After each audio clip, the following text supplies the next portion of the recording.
Logos broadcast booth. I'm Carson Trail, bringing you the second game of this two-game weekend set between the Hayes Larks and the Western Nebraska Pioneers. The Pios are coming off a mercy rule finish yesterday by a score of 13-1. Landon Murray was dominant, and the same can be said for the Pioneers Bats, who put up 5 in the first and 8 in the second, and would need nothing more before the game concluded prematurely in 5 innings. Tonight we get to see if the Pios are able to carry that momentum into Game 2 and hopefully saddle the Larks with their second loss. Back for more with the remainder of our Platte Valley Company's pregame show next. It takes a lot to run your business, and a lot has changed. What hasn't changed is the professional partnership with your business in E&H CPAs and Management Consultants. When you include our team, we will develop a plan to assist you with your accounting, tax planning, valuation services, and even litigation support and exit planning. Then you can focus on day-to-day responsibilities. Troy Hilliard will guide your business into the future. E&H CPAs and Management Consultants PC. Innovative, trusted, proven. 308-633-6800. Allo is here to give you the FYI. Are your shows buffering? We know why. Are your games lagging? Don't deny. Are your work calls dropping? Here's the FYI. Your old school internet company can't keep up. They give it a try. Their network isn't enough. Don't get trapped in their gimmicks and lies. It's time to fiber your internet with Allo. Honest, local, and hassle-free is what we stand by. Experience Allo Internet. Visit allofiber.com/FYI. Fun facts about owning your own hot tub, courtesy of High Plains Spas and Recreation. Relaxing in your spa before bed helps soothe your aches and pains, allowing for a deeper, more rewarding sleep. Hot Spring Spas offers features like entertainment systems with Bluetooth capability, waterfalls, LED lighting, volcano jets, and more. Yes, sleeping like a baby is just one great reason, but there's plenty more. Stay tuned or stop into High Plains Spas and Recreation, where they self-fund. Open 9 to 5 Monday through Friday, 1725 East Oberlin, Scottsbluff. KNEB 960 AM and 100.3 FM.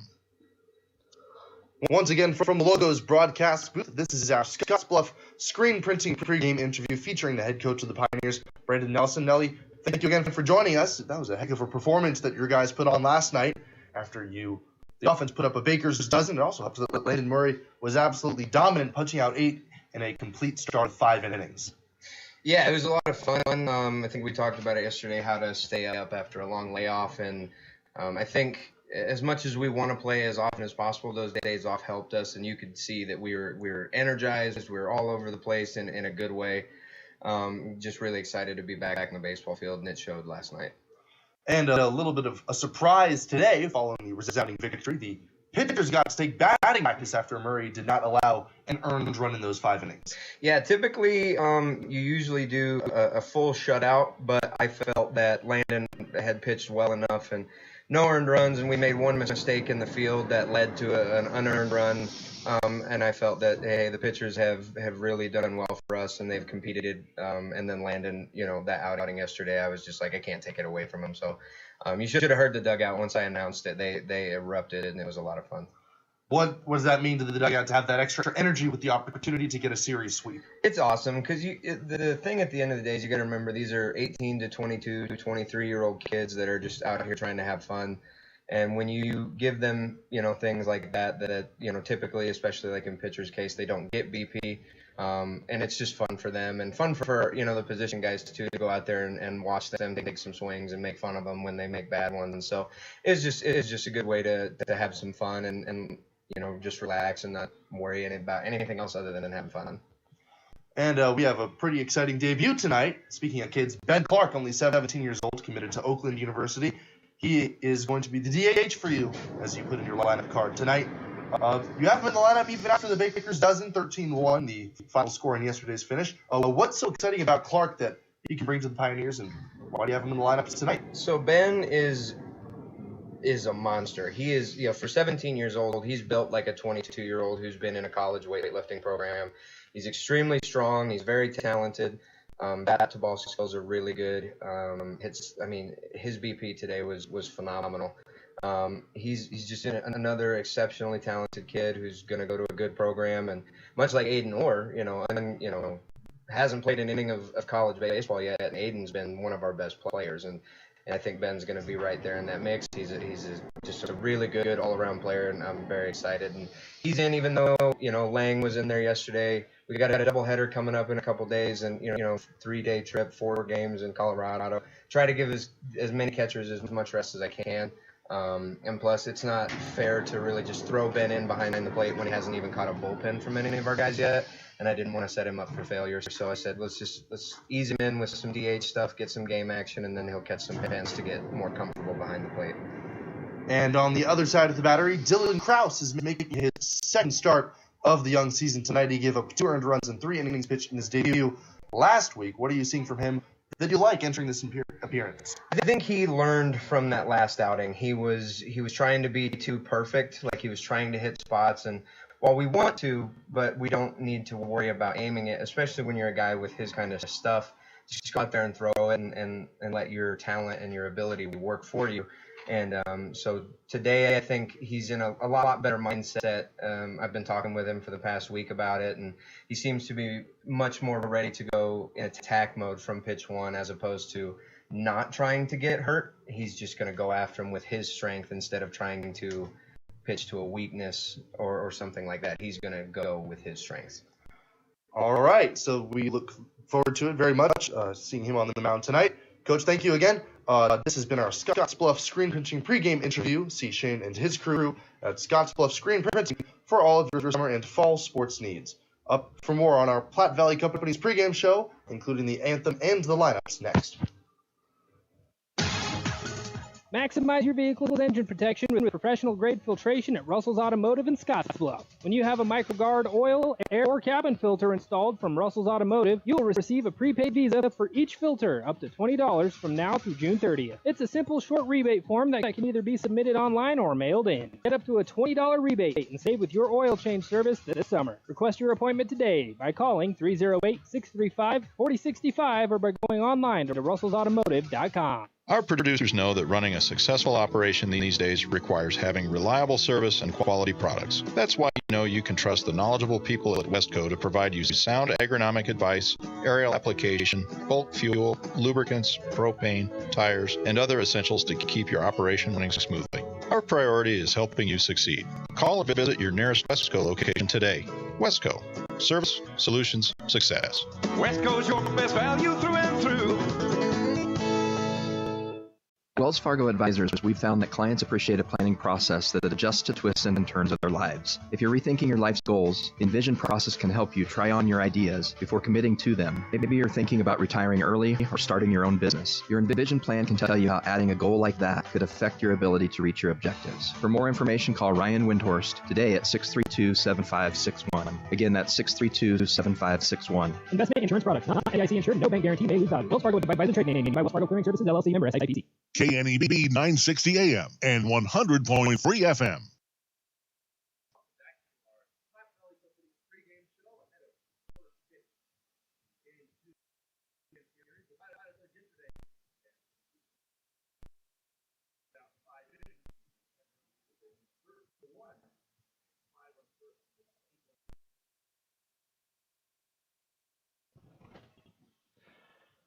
We return for the remainder of our Platte Valley Company's pregame show. Apologies for the technical difficulties there. Ahead of first pitch at Oregon Trail Park, Game 2 of this 2-game series about to commence as the umpire meeting between the managers of each of the respective teams, the Hayes Larks and the Western Nebraska Pioneers. The meeting is now adjourned, and the public address person will be announcing the lineup in due time. For a moment, let's take a look at this series from a big picture perspective. The Pioneers enter 4-2 with all of their official games coming at home. They are about to embark on a 3-game road trip Monday through Tuesday. And that is, that's something that they'd really like to get some momentum heading into it for. For the Hayes Larks, they are 1-1. Their first game was played in North Platte just a couple of days ago. They managed to be victorious over the Plainsmen, but not the case, to make an understatement, yesterday. 13-1, of course, the Pioneers put up a baker's dozen worth of runs with 5 in the first and 8 in the second. And a lot of big hits that have been in a premium, coming in a premium recently for the Pios, really came out after a week where they haven't been playing a whole lot of complete games. Tonight, with the nicer weather here in Daring, 68 degrees and partly cloudy, and a nice breeze blowing gently out toward left field. This is going to be their first chance in just under a week for them to play a full 9-inning affair. Hopefully the weather holds. We should have a very beautiful one coming up on this Saturday night at Oregon Trail Park. The Pios and the Larks just about to commence. Let's take a look a little bit at the starting lineups, but not before the national anthem is sung. Not to get too far ahead of ourselves. Once again, the Larks trying to get back above 500 after splitting their first 2 games, one North Platte and one last night at Oregon Trail. They're a long established program, and head coach Frank Leo has been at the helm for the better part of their existence, rather. They've been around for nearly 80 years, and Frank Leo has been around for over 40 of them. So a very well-established team. Once a semi-professional team back in the late 1800s and through the mid-1900s. They switched to a summer collegiate team in about the mid-70s, and since then, that's kind of been their mode of operations. Once in the Jayhawk League, they have since switched to the Rocky Mountain Baseball League, and they have a lot of talent indicative of that prestigious conference that includes this year a couple of very talented squads that we'll see later on for the Pioneers in their schedule. So the lineups have just been announced. The Pioneers wearing their black alternates with black hats and the red brims, Red Sox.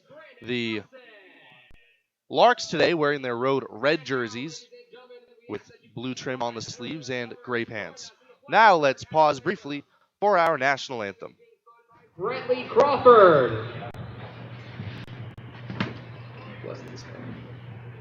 Oh, say, can you see by the dawn's early light what so proudly we hailed at the twilight's last gleaming, whose broad stripes and bright stars through the perilous fight o'er the ramparts we watched were so gallantly streaming, and the rocket's red glare, the bombs bursting in air, gave proof through the night that our flag was still there. Oh, say does that star-spangled banner yet wave o'er the land of the free and the home of the brave.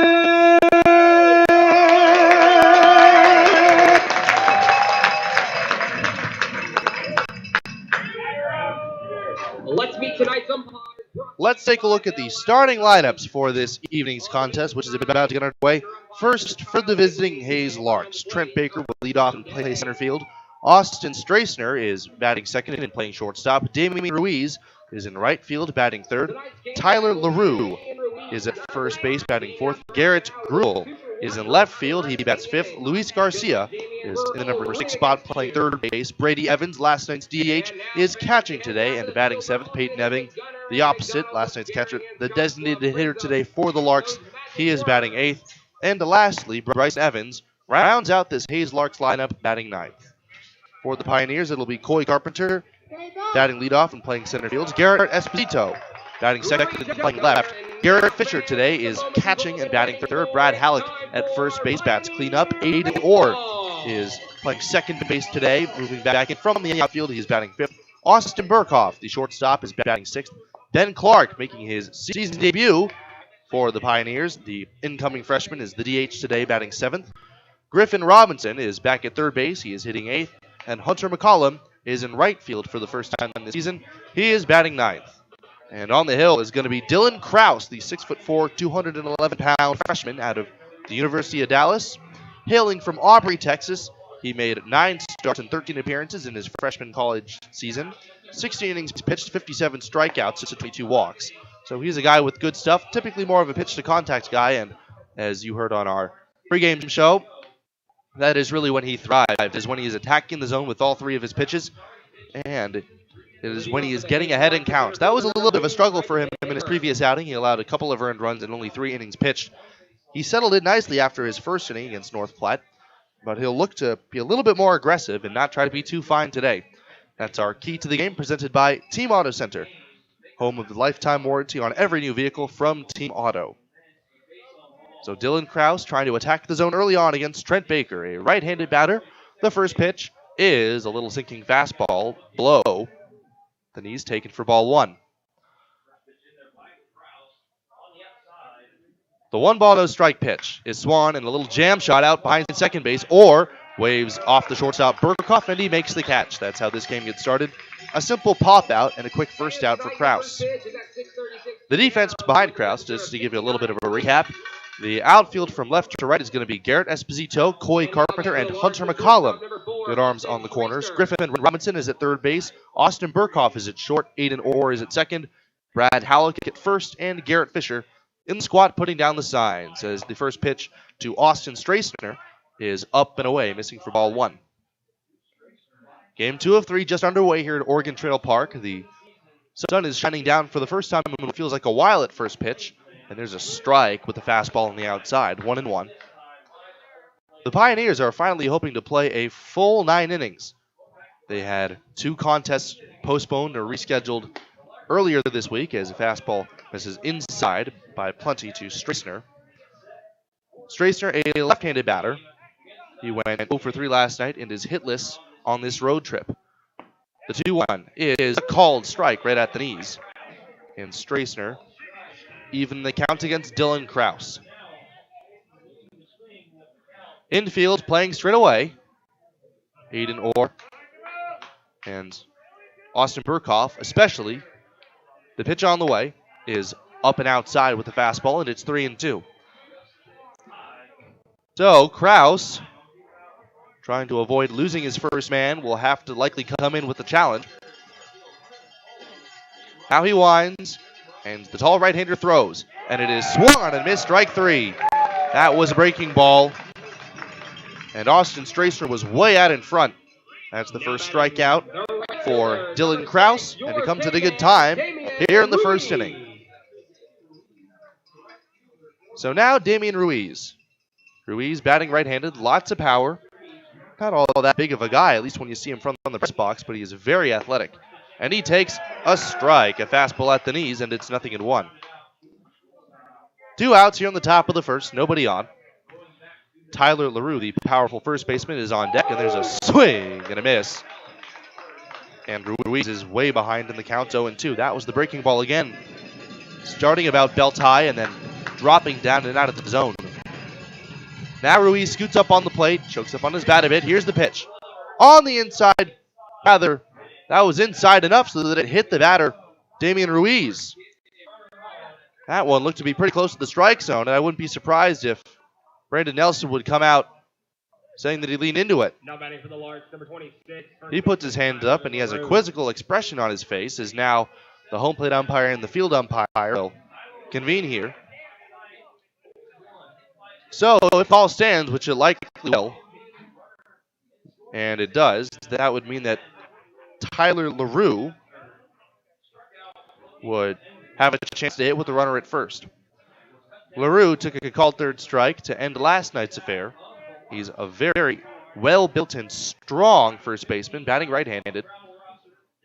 He really put on a show during batting practices. Ruiz takes the lead up from first, and a first pitch breaking ball swung on and hit foul, up and out of play.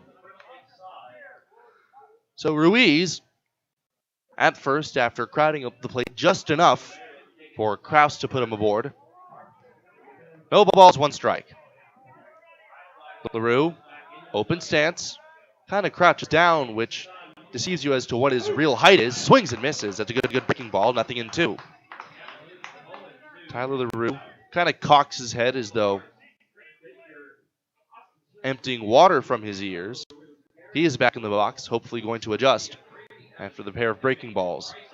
Dylan Kraus back on the mound, working from the stretch for the first time this game. The 0-2 pitch, very high. Fisher up out of the crouch to glove it. 1-2. Halleck is holding on Ruiz over there at first with a modest lead. Tyler LaRue standing in as Kraus sets. Looks at first. Now he deals. Very high and inside, and that one got a piece of LaRue as well. So that's another 2-strike count that Kraus is unable to retire his man. On to second goes Damian Ruiz. So 2 free passes, which have been a theme in many of these Pios losses. Kraus is quickly in a jam here of his own making. Garrett Gruhl is up next. Gruhl, despite going 0 for 2 yesterday, had 5 hits the game before that, including a double. The Larks threatening here in the top of the first after a 2-hit batsman. The pitch on the way. Swing and a pop-up.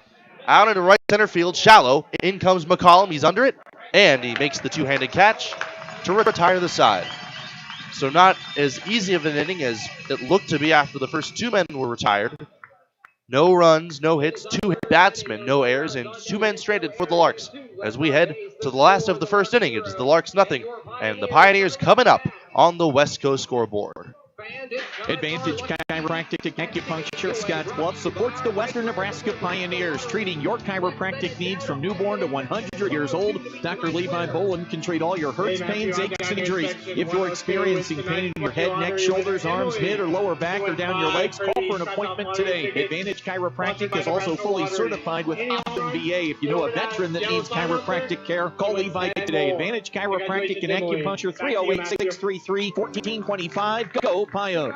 Fender bender, hailstorm, couldn't stop on the ice in time. After everyone is safe, Scottsbluff Body and Paint should be the first call you make. There isn't a better shop in the area. Our highly skilled team is experienced at performing all auto body repair and paint jobs. Stop anytime and speak to one of our technicians, and we'll do a full inspection to show you just how little our repair services will cost you.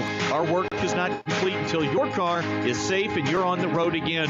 Call today, Scottsbluff Body and Paint, 225-6408. At Team GMC, we promise you cannot buy the wrong vehicle. We want our customers to feel confident in their purchase decision. Most vehicles come with a 7-day, 500-mile, no questions asked guarantee. That's right. Most vehicle purchases come with a 7-day, 500-mile, no questions asked guarantee. Team GMC, no games, no gimmicks. You just can't buy the wrong vehicle. Team GMC in Scottsbluff. Shop online right now at teamautocenter.net. GMC, we are professional grade. KNEB 960 AM and 100.3 FM. On the hill for the Hayes Larks, it's going to be Luke Terbeek, the 6'2", 225-pound junior from Fort Hays State University. He is a native of the Netherlands here, as he is making his season debut tonight for the Hayes Larks. A little bit about him and his college career through 18 2/3 innings. He threw 18 2/3 innings in 2023 to a 10-12 ERA. Before that, he was at Mid-America Christian, where he threw 39 innings pitched and struck out 27. So really a pitch-to-contact guy, and hopefully he'll command the zone a little bit better than his counterpart last night, as it was really walks and then timely hitting that paved the way for those big Pioneers rallies. To start things out, Coy Carpenter. Carpenter, 4 plate appearances yesterday, hit and 2 walks. The first pitch is taken on the outside corner for a strike. Carpenter, Esposito, and Fisher, the first 3 due up against Luke Terbeek. 0-0 the score here in the last of the first. The pitch is low and inside with a sinking fastball, 1-1.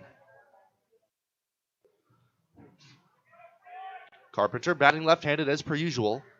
The second baseman, Evans, with his toes scarcely touching the infield dirt. There's a ball fouled off to the left side, out of play. 1-2. Terbeek working from the windup and the third base side of the rubber. delivers. Breaking ball fought off, foul again. That was an emergency swing from Carpenter.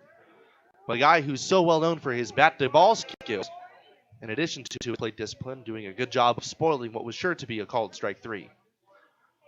The next 1-2, and he swings and misses, strike 3, right over top, the changeup. And Luke Terbeek begins his outing with the strikeout. Our first pitch was brought to you by Papa Murphy's Pizza at 2801 Avenue B in Scottsbluff. It's love at 425 degrees.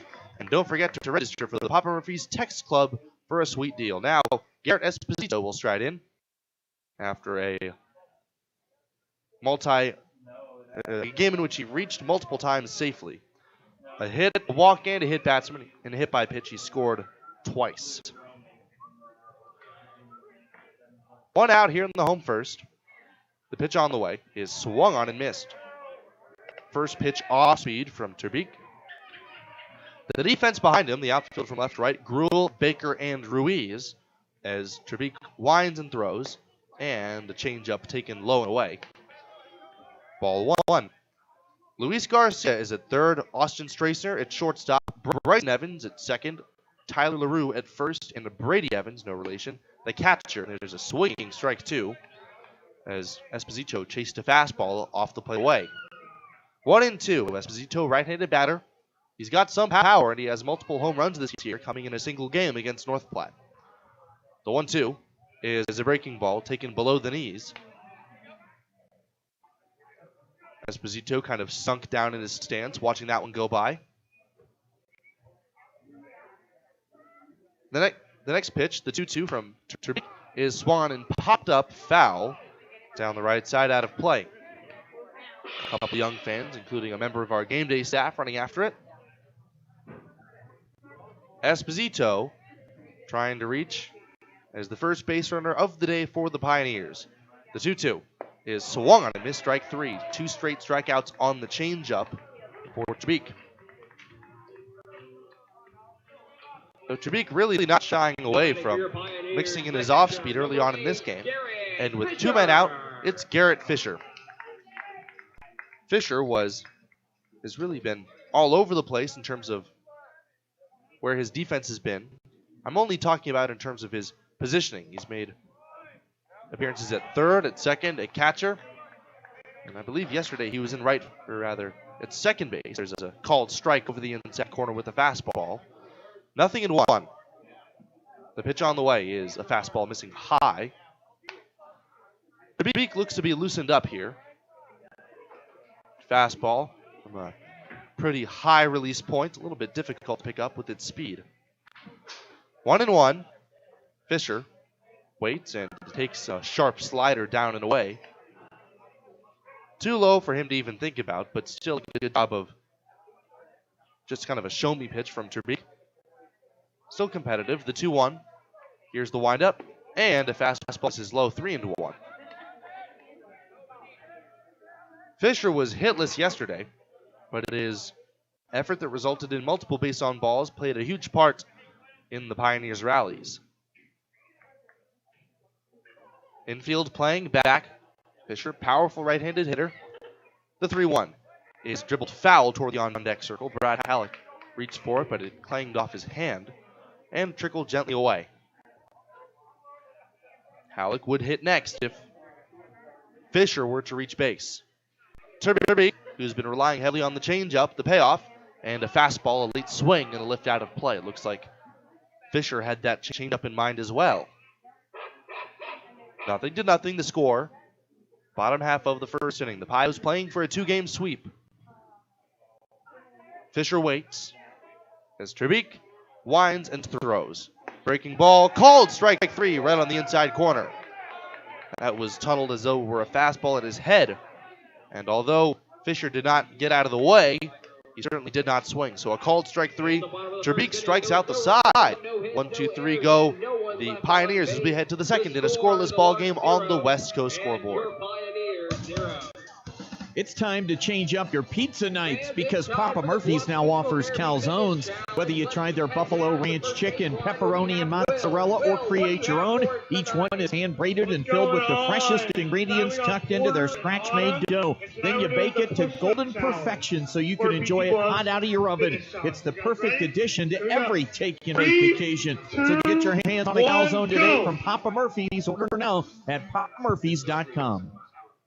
The lot is filling back up at Ryan's Welding and Trailer Sales in Scottsbluff. Lots of options from dump trailers and bumper pull dumps to equipment tilt, super wides, car haulers, and utility. Ryan's is also a full-service welding and fabrication shop. Stop by 1110 Avenue B in Scottsbluff or call 308-575-0710 to find what you're looking for. If it's not in stock, they'll get it for you. Let these hardworking PJ trailers go to work for you. Built in Texas to hold up to the hardworking professional using them. Come see the quality for yourself. Ready to step into homeownership? Platte Valley Bank can help you take advantage of every adventure. Whether you're building, buying, or moving up, we have the home loan to fit your needs. You have plans, goals, and dreams for your future home? Let our friendly mortgage lenders help guide you down the right path for the perfect home loan. You belong here. Platte Valley Bank, member FDIC, equal housing lender.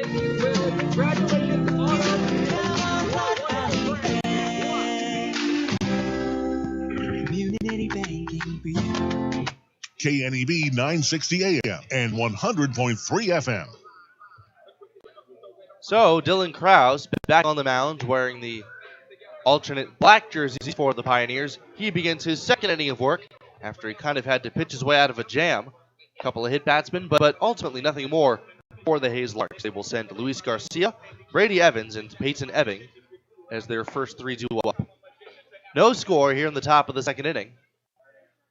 Hayes trying to get back above an even win-loss record after splitting the first two games. They played game one of what is a four-game road trip in North Platte. They were victorious on Thursday.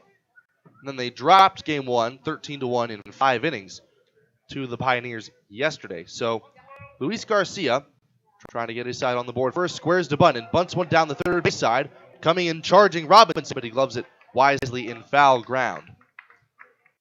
Robinson still nursing that tight hamstring over there. Likely would not have had a play even if he had picked it up in fair territory.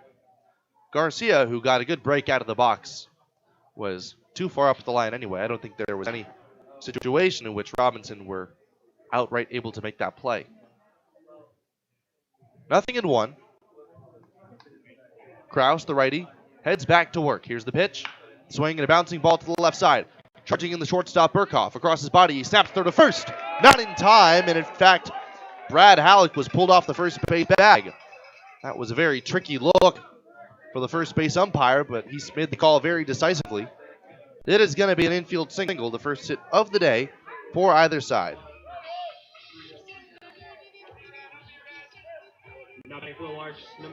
So some soft contact here.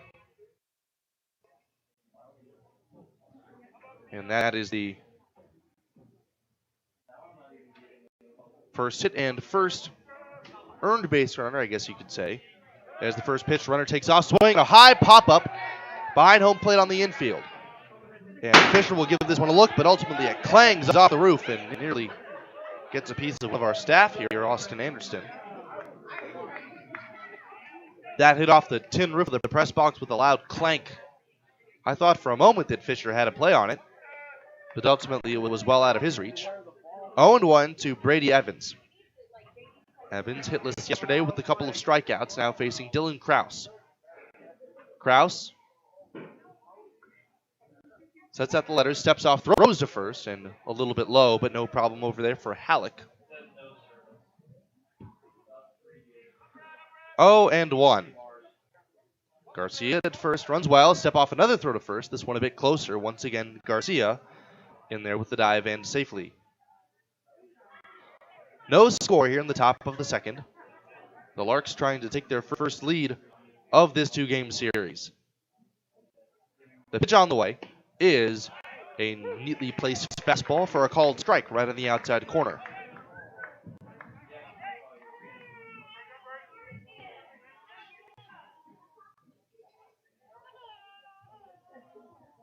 Krause sets, his stance slightly closed on the first base side of the rubber. The 0-2 is swung and shot to left field, circling in on it. Esposito, who reaches down and makes the catch. Hustling back to first is the runner Garcia. He'll get there in with plenty of time. There was no throw made by the cutoff man, Aiden Orr, although it looked as though they had opportunity to get him at first. Brady Evans is out number 1 here in the second. So now Peyton Ebbing, a very talented right-handed batter. A couple of hits in last night's contest, although he would be stranded aboard both times. Step off throw to first, and a really close play over there. The tag slapped down by Halleck, but to no avail. Infield, a double play depth. The third baseman, Robinson, pulled about even with the baseline. Kraus deals. And a ball that Garrett Fisher tried to stick on the frame job, but it kicked off the tip of his glove and went to the backstop. So that's going to be a pass ball and on play. Garcia advances to scoring position.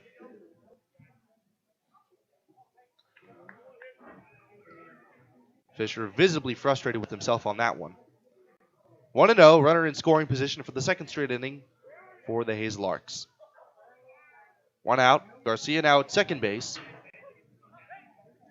Kraus checks twice, now deals, and a little changeup down and away. Ball 2.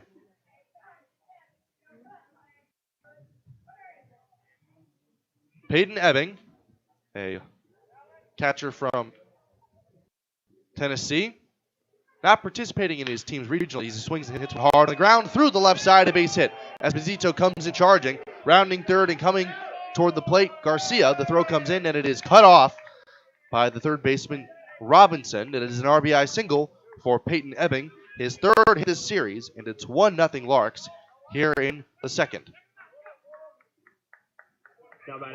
So that passed ball looms large immediately, despite that being just a ground ball. Ebbing aboard at first, and up next, Bryson Evans. Bryson with no relation to the man that made the first out of this inning, Brady Evans. Right-handed batter strides in and takes a strike at the knees with a fastball.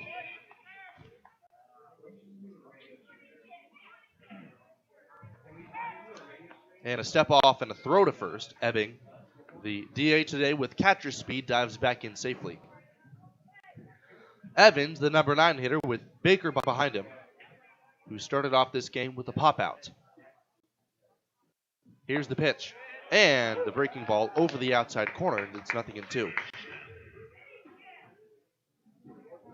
So, Kraus has been ahead of hitters for the most part, but at times he's had trouble putting them away, especially locating that inside pitch. He's had multiple hit batsmen today in 2 strike counts, which adds insult to injury. The 0-2 is swung on and missed, strike 3. That was the big curveball, and it snapped over the outside. Bryson Evans just could not do anything about it. And now 2 away.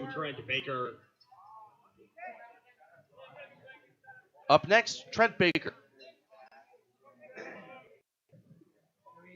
Baker has 3 hits on the road trip as he strides in against Kraus, who deals, and a fastball missing low. 1 ball, no strikes. 1-0 the Pios trail after a run crosses here in the top of the second. Step off and a throw to first. And in safely with the dive and easily is Peyton Ebbing. Ebbing with Halleck, the first baseman, holding.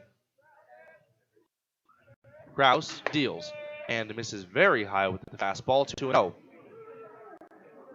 Kraus, the man they call DK, has outstanding stuff. A very physical frame, and certainly one that adequately represents that of the average starting pitcher. The 2-0 is swung and hit in the air out toward shallow right field. McCollum in on it. He measures it and makes the catch to retire the side. 1 run, 2 hits, no errors, and a man left on base. We now head to the last of the second. 1-0. The Pioneers are trailing on the West Coast scoreboard.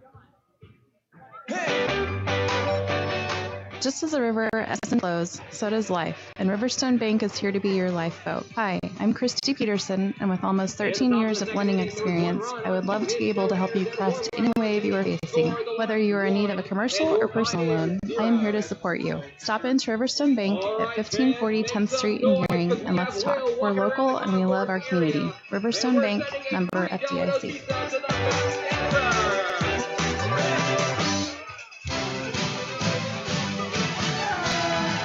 What's your plan? Hi, I'm Kevin Carmody, Life and Health Producer at J.G. Elliott Insurance Center. Are you an individual needing life, health, disability, or long-term care insurance? Are you a business owner wanting to offer or enhance your group health and ancillary benefits? If so, give me a call at 308-635-2023. Together, we can build a plan that meets your needs today, tomorrow, and well into the future.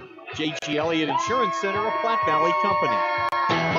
You know, Floyd's Truck Center began with a single operation in Scottsbluff. Today, the company serves the trucking industry with 9 locations, and at all 9, you will find service departments with factory-trained technicians, fully stocked parts departments, and knowledgeable staff. So when you're on the road in Sidney, Cheyenne, Casper, Gillette, Rock Springs, Rapid City, Fort Pierre, or Belgrade, Montana, service and convenience are just ahead with Floyd's Truck Center. KNB 960 AM and 100.3 FM. Last of the second inning, Brad Halleck, the man up against Terbeek. Luke Terbeek in his second inning of work misses inside with the fastball and a bit low, ball 1. Halleck, a big, strong, right-handed hitter, slightly open stance. Still waiting on his first long ball, although he picked a couple of knocks yesterday. He takes a strike at the knees with a breaking ball. Luke Terbeek has had his secondary pitches working, despite it being the first time through the lineup. Terbeek winds and throws, and a swing and a miss on a low fastball, and it's 1-2. Halleck, Orr, and Burkhoff, the first 3 due up against the right-hander Terbeek. Infield, playing straight away, here's the pitch, and a check swing on a slider, the appeal to first base. He did not go around. Brady Evans, who applied the tag on the ball in dirt to Halleck, a bit premature in his assessment. 2-2. This evening is shaping up to be a beautiful one. The sky a patchwork quilt of light cloud covering. The sun is just beginning to set here at Oregon Trail Park, and Halleck swings and hits a shot into right center field, right past Bryson Evans for a base hit. The center fielder Baker surrounds it and fires it in towards second. Brad Halleck, his 3rd hit of the series, is a leadoff single.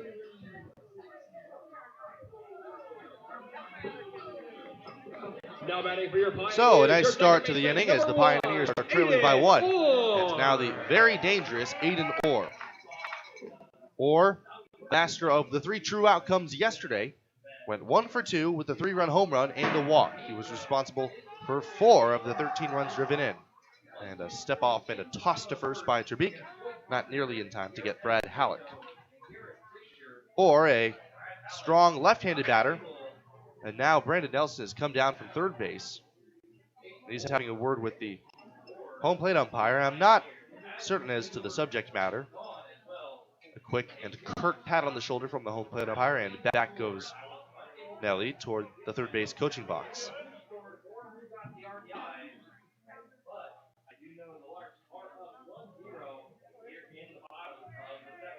Aiden Orr waits, and the lefty takes low and inside.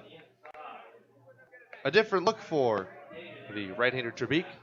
Not time missing with the slider. 1-0. Halleck, a very tall base runner, has a lead small compared to his size, and there's a swing and a line drive into left center field, a base hit. It takes a couple of bounces toward the center fielder Baker, who cuts it off. He wheels and fires it in towards second, and despite a big turn, Brad Halleck is back in there safely. 2 straight singles for the Pios, and Aiden Orr continues to swing the bat well. 2 are on with nobody out ahead of Austin Burkhoff. Number 9, Austin Burkhoff. Burkhoff got the day off yesterday, but is back at shortstop. Closed stance, right-handed batter with the infield at double play depth. The Pios threatening, and this is a situation that until yesterday they really struggled with. Runners in scoring position as Burkhoff takes a curveball in there for a strike. 1-0. The Pios trail with the tying run at second base in Brad Halleck. Aiden Orr with nobody holding him on at first. The first baseman LaRue well off the line. Here's the pitch. And a check swing on the ball in the dirt, and the runners break as it trickles away from the catcher Evans toward the third base side, and they will advance without a throw. So that was a ball in the dirt and what will certainly be ruled a wild pitch. But 90 feet per base runner, and now Burkhoff can tie the game without getting a hit.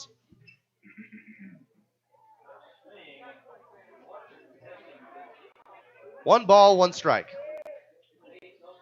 Ben Clark, a strong right-handed batter, waiting in the wings on deck. The infield is playing back save for the first baseman LaRue. The pitch, swinging and a bouncing ball towards shortstop. Charging in Strassner, he throws to first, and it's just in time to get Burkhoff, who is hustling up the line. In to score, Matt Halleck, Aiden Orr advances to third. It's a productive out, and a run batted in for Austin Burkhoff. So now this game's tied, and Ben Clark in a spot where he too can get a productive out to give the Pios the lead. Ben Clark, standing at 5'10" and 180 pounds, takes a strike at the knees with the fastball. Clark, a 17-year-old about to matriculate at Oakland University, soon to be college teammate of Aiden Orr. And the pitch is a breaking ball at the knees, called strike two. So Clark has had the chance to size up his first two college-level offerings as Trebek kicks and deals. Fastball just a bit outside. Reached back for some extra velocity there, but Ben Clark wisely let it go by. Though it was a bit hard to tell if he sized it up or if he was just a little bit taken aback. The 1-2, swinging and a bouncing ball toward third base. Coming in charging Garcia. His throw will be to the plate, and it is in time. Aiden Orr is out at the plate. Orr tried to kind of tumble around Garcia, or rather Brady Evans. Garcia made a strong and accurate throw. Garcia was not playing in, but Aiden Orr was easily dispatched. On the play, Clark reaches first base on the fielder's choice. So now 2 outs and a runner at first, as a step off and a toss to first where Clark is backing easily. Next, Griffin Robinson. Robinson at third base today after DHing last night. Right-handed batter got some power as he swings and fouls one straight back. He tried to get both cheeks into the low outside fastball, and unfortunately he did not get more than a piece. 0-1. Clark, we have not seen any of his speed yet as the pitch comes in, and a swing and a miss by Robinson on a slider breaking down below the knees, nothing in 2. 1-1 the score. Identical lines for both teams here in the second. Here's the pitch. Breaking ball called strike 3 at the knees. So Robinson gets saddled with the backwards K. Number 4 for Trebek gets him through the second inning. 1 run, 2 hits, no errors, and a man left on base for the Pios. We head to the third inning with the game tied at 1 on the West Coast scoreboard. It takes a lot to run your business, and a lot has changed. What hasn't changed is the professional partnership with your business in E&H CPAs and Management Consultants. When you include our team, we will develop a plan to assist you with your accounting, tax planning, valuation services, and even litigation support and exit planning. Then you can focus on day-to-day responsibilities. Troy Hilliard will guide your business into the future. E&H CPAs and Management Consultants PC. Innovative, trusted, proven. 308-633-6800. Look like a team, work like a team with professional uniforms from Ideal Linen and Uniform. Shirts, prints, coveralls, lab coats, scrubs, cook shirts, aprons, and much more. Ideal also offers flame-retardant garments and feature the Ideal Connect tracking system. So when your uniforms are sent for laundry service, they will be tracked and returned professionally, cleaned and pressed. For a free quote and to see our entire line, go to ideallinen.com or stop by 506 South Beltline Highway in Scottsbluff. Locally and operated for over 100 years. At Russell's Automotive in Scottsbluff, they believe in providing the best auto repair services and warranties to their customers. That's why they're excited to announce their new coast-to-coast nationwide warranty through the Certified Auto Repair Network. With every repair they make, you'll receive a 36-month or $36,000 warranty on parts and labor honored nationwide. Their ASE certified technicians use the latest diagnostic tools and equipment to make sure your car is running like new. And with their new nationwide warranty, you can travel worry-free knowing that you're covered no matter where you go. So come on down to Russell's Automotive in Scottsbluff today and experience the best in auto repair services and warranty. Call them now to schedule schedule your appointment. KNEB 960 AM and 100.3 FM. Now batting for the Larks, the shortstop, number For more 4, than 125 years, Wells Fargo Advisors has created wealth management and investment strategies aimed at achieving our clients' personal financial goals. Call Ryan Windhorst at 632-7561. Together we'll go far. Wells Fargo, as the left-handed batting Austin Strassner tries to push a bunt down, but ultimately comes up empty. Dylan Krause up in the count, 1-0, or 0-1, with the game tied at 1 here in the third inning. There's a swing and a miss, a good changeup down below the knees, and Strassner, after striking out in his previous at-bat, down 0-2.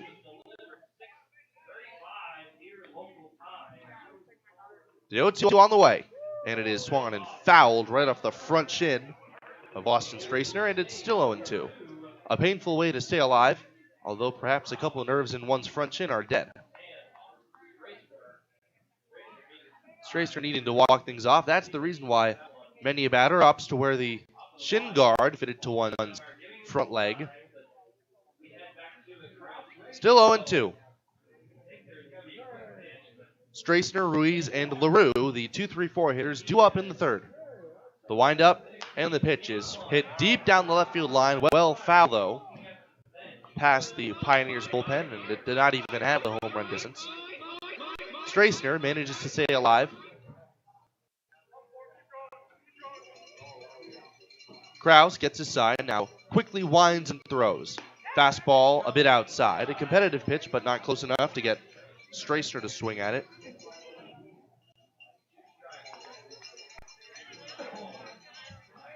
Strassner, infield playing straight away for him, waits, and he drives one out toward left center field. In comes Esposito, he's under it, and with one hand he reaches up to make the catch.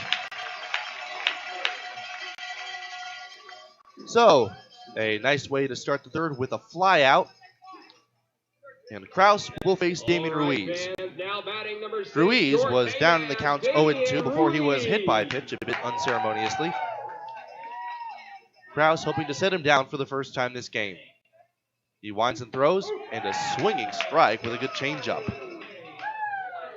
The plan of attack against Ruiz has been to pitch him backwards as the pitch comes in, and a breaking ball, a changeup and a breaker, the first two pitches, and he gets 2 strikes. That one called about belt high. Krause already winds and throws. Breaking ball low and outside. That's exactly where he was meant to throw that pitch. Gets a nod of encouragement from Garrett Fisher. 1-2. The pitch already on the way. Check swing on the ball in the dirt. The appeal to first base, and he did not go around. Garrett Fisher tossed the mask off in anticipation that he'd need to throw to first, but ultimately to no avail. 2 balls, 2 strikes. Krause is pitching as though he has a flight to catch that will soon depart without him. And he misses below the knees with the third straight breaking ball, and it's 3-2. Make that 4 straight. The past 3 have been balls. And Ruiz has worked the count full after being down 0-2. The 3-2 is swung and fouled right off of the catcher, Fisher, as it trickles gently away. Fisher's all right. I think he might even say he should have caught that pitch. But it's 3-2.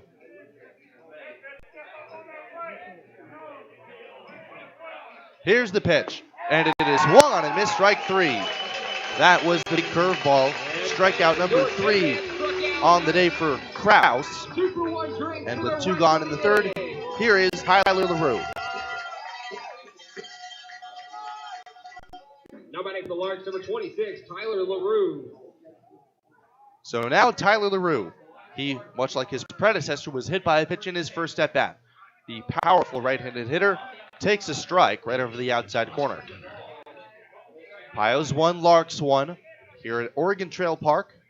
From the Logos broadcast booth, I'm Carson Trail as Krause pitches and misses up and away by Plunty with the fastball. 1-1.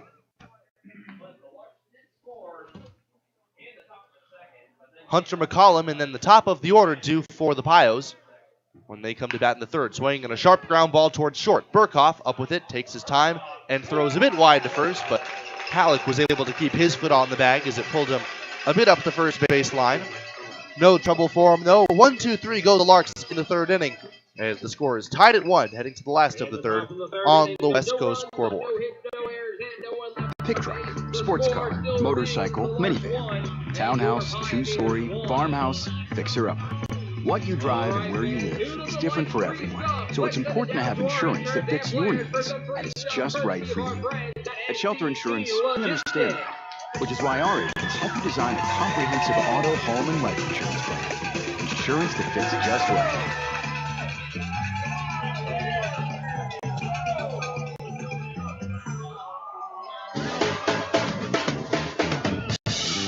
When you decide to sell your car, there are so many more options than ever before. Do not overlook Team Auto Center as a top-rated buyer for your old vehicle. No need to trade it in on a new one. Team Auto Center will give you a fair market price for your vehicle with no expectation of you purchasing from us. Come experience the difference at Team Auto Center or visit us online at teamautocenter.net.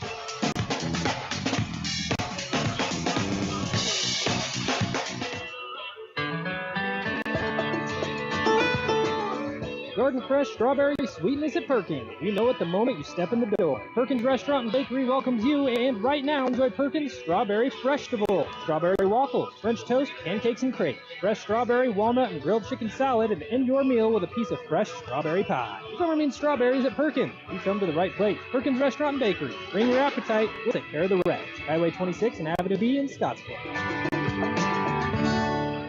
KNEB 960 AM and 100.3 FM.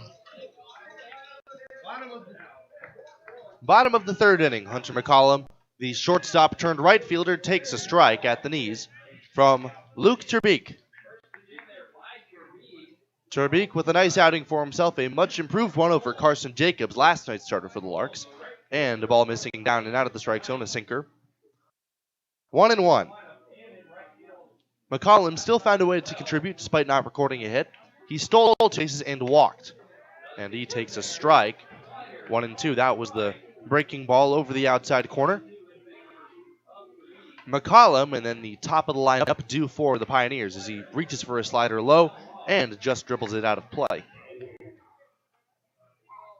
Pios and Larks tied at 1 here in the last of the third. McCollum, right-handed batter, not choked up on his bat. The 1-2 is hit gently on the ground up the first base line with a lot of English on it to his left. LaRue gloves it and takes it to the bag himself. Out number 1. Now batting, your center fielder, number 2, Cool. So Luke Terbeek, after some brief turbulence in the second in which he allowed a run to score, has settled back down, retiring the last 4 in a row. Now Coy Carpenter striding in for his second shot. The first pitch, and it is low and inside, below the knees. Carpenter, who has a great idea of the strike zone, wisely took it. Carpenter with a mild shift on against him. The first baseman, LaRue, pulled toward the line. He takes up and away. Fastball 2-0. LaRue with a couple of steps off the line now. Coy Carpenter, a real slash hitter, likes to use that left side of the field. Garcia, the third baseman, fell off the line. The 2-0 on the way. Low and inside with a fastball missing, and it's 3-0. So Carpenter, who loves to take his walks, in a spot where he'll likely be taking all the way. Terbeek winds and throws, and Carpenter takes right down 10th Street. Strike 1.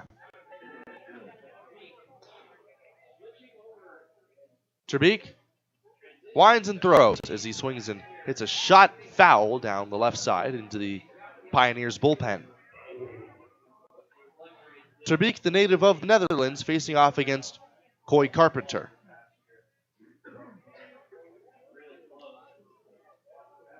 The payoff pitch is called strike 3, a bit generously perhaps at the knees. Carpenter already discarded his bat and was ready to jog to first, but he will go back with perhaps a disgruntled look on his face, and now Esposito. Number 19, Garrett Esposito. That's strikeout number 5 for Luke Terbeek, already in the first 2 2/3 innings.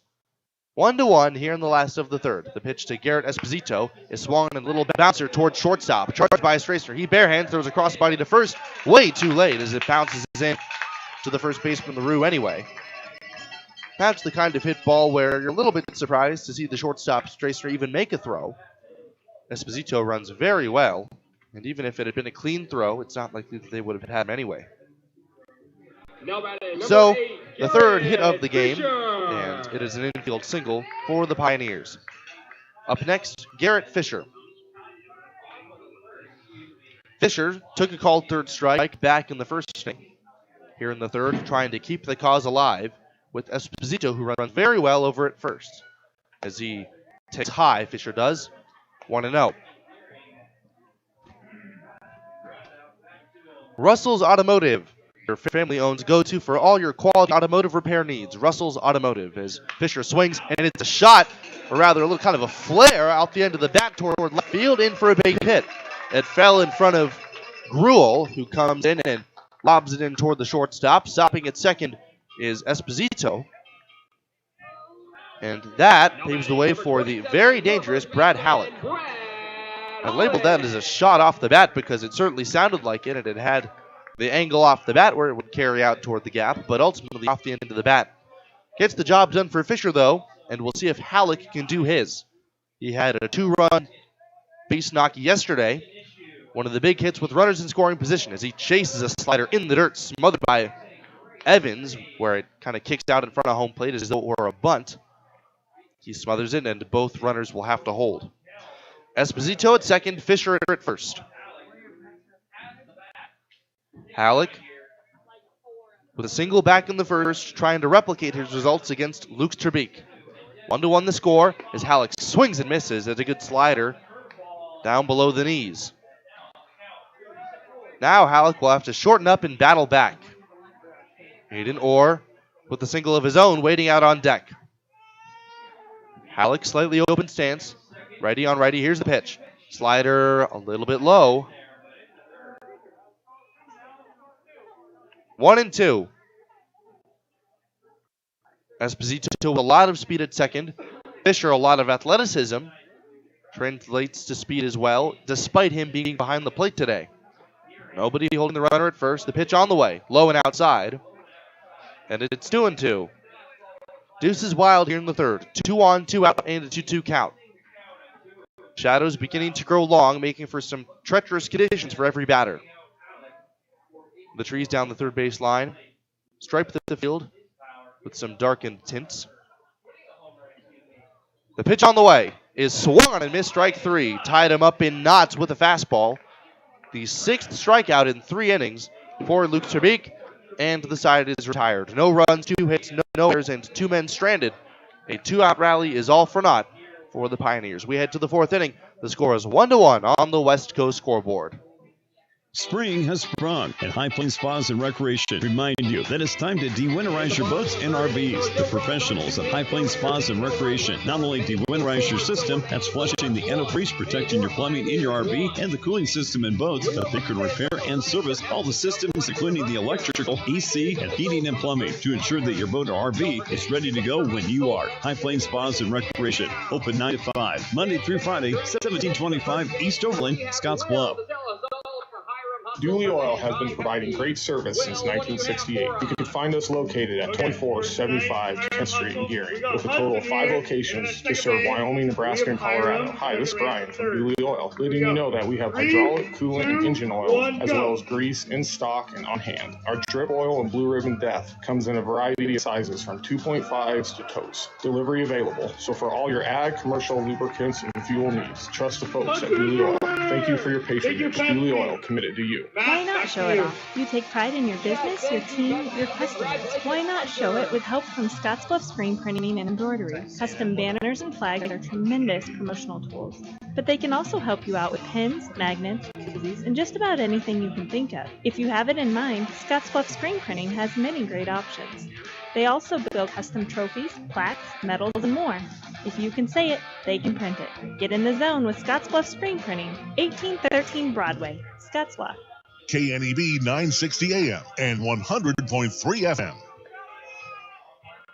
New pitcher on for the Pioneers. It is going to be Callan Kuyava, the right-hander, in relief of Dylan Kraus. Kuyava has made one appearance against North Platte earlier on this season, and he was very good going multiple innings, and he kept the run damage to a minimum. The right-hander featuring a couple of nice secondary pitches and a live fastball, facing Gruel, Garcia, and Evans. The game is still tied at 1, and the right-hander Kujawa, spelled Kujawa, Kujawa, on the mound against first Gruel, a powerful right-handed batter. He hasn't quite been able to get the barrel to the ball in this series, evident from his 0-for-2 line yesterday and a pop-out to the right fielder in shallow right, McCollum, back in his first trip. As he swings and grounds this one toward third, charging Robinson, has it on the infield grass, throws to first, and it's dug out of the dirt nicely by Halleck. Out number 1.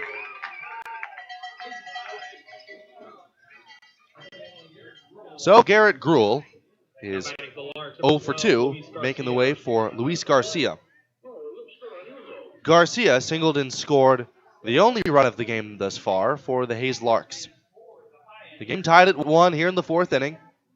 Kujawa now has a chance to use the shadows to his advantage, kicks and deals, and he gets a sinking fastball in there for a strike. Garcia, left-handed batter. An infield single his last time up, and he takes below the knees. 1-1.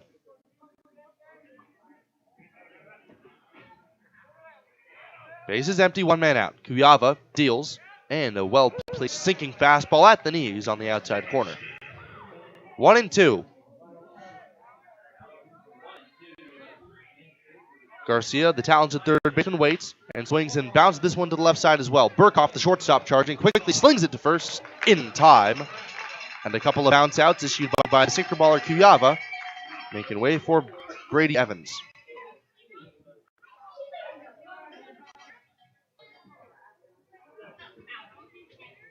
Batting number 7, Brady Evans. So Dylan Krause allowed one unearned run on the pass ball in 3 innings that were otherwise spotless, save for a couple of hit by pitches. The first pitch to Brady Evans, the scoreboard hadn't quite updated yet, taken up and away, and it's a ball and no strikes. Kujawa trying to get through this inning as quickly as possible. He pours in what looked like a cutter on the upper part of the strike zone, but he didn't get the call, and it's 2-0. Peyton Ebbing waiting out on deck, the right-handed batting Brady Evans. After lining out his previous trip, stands in, takes a big swing, and bounces it foul down the third base line toward the dugout. The Hayes Larks paying a visit for the last of their 2-game set against the Western Nebraska Pioneers. The Pioneers will pay them a visit in I believe, another 2-game series in Kansas later on. There's a fastball missing high, and it's 3-1.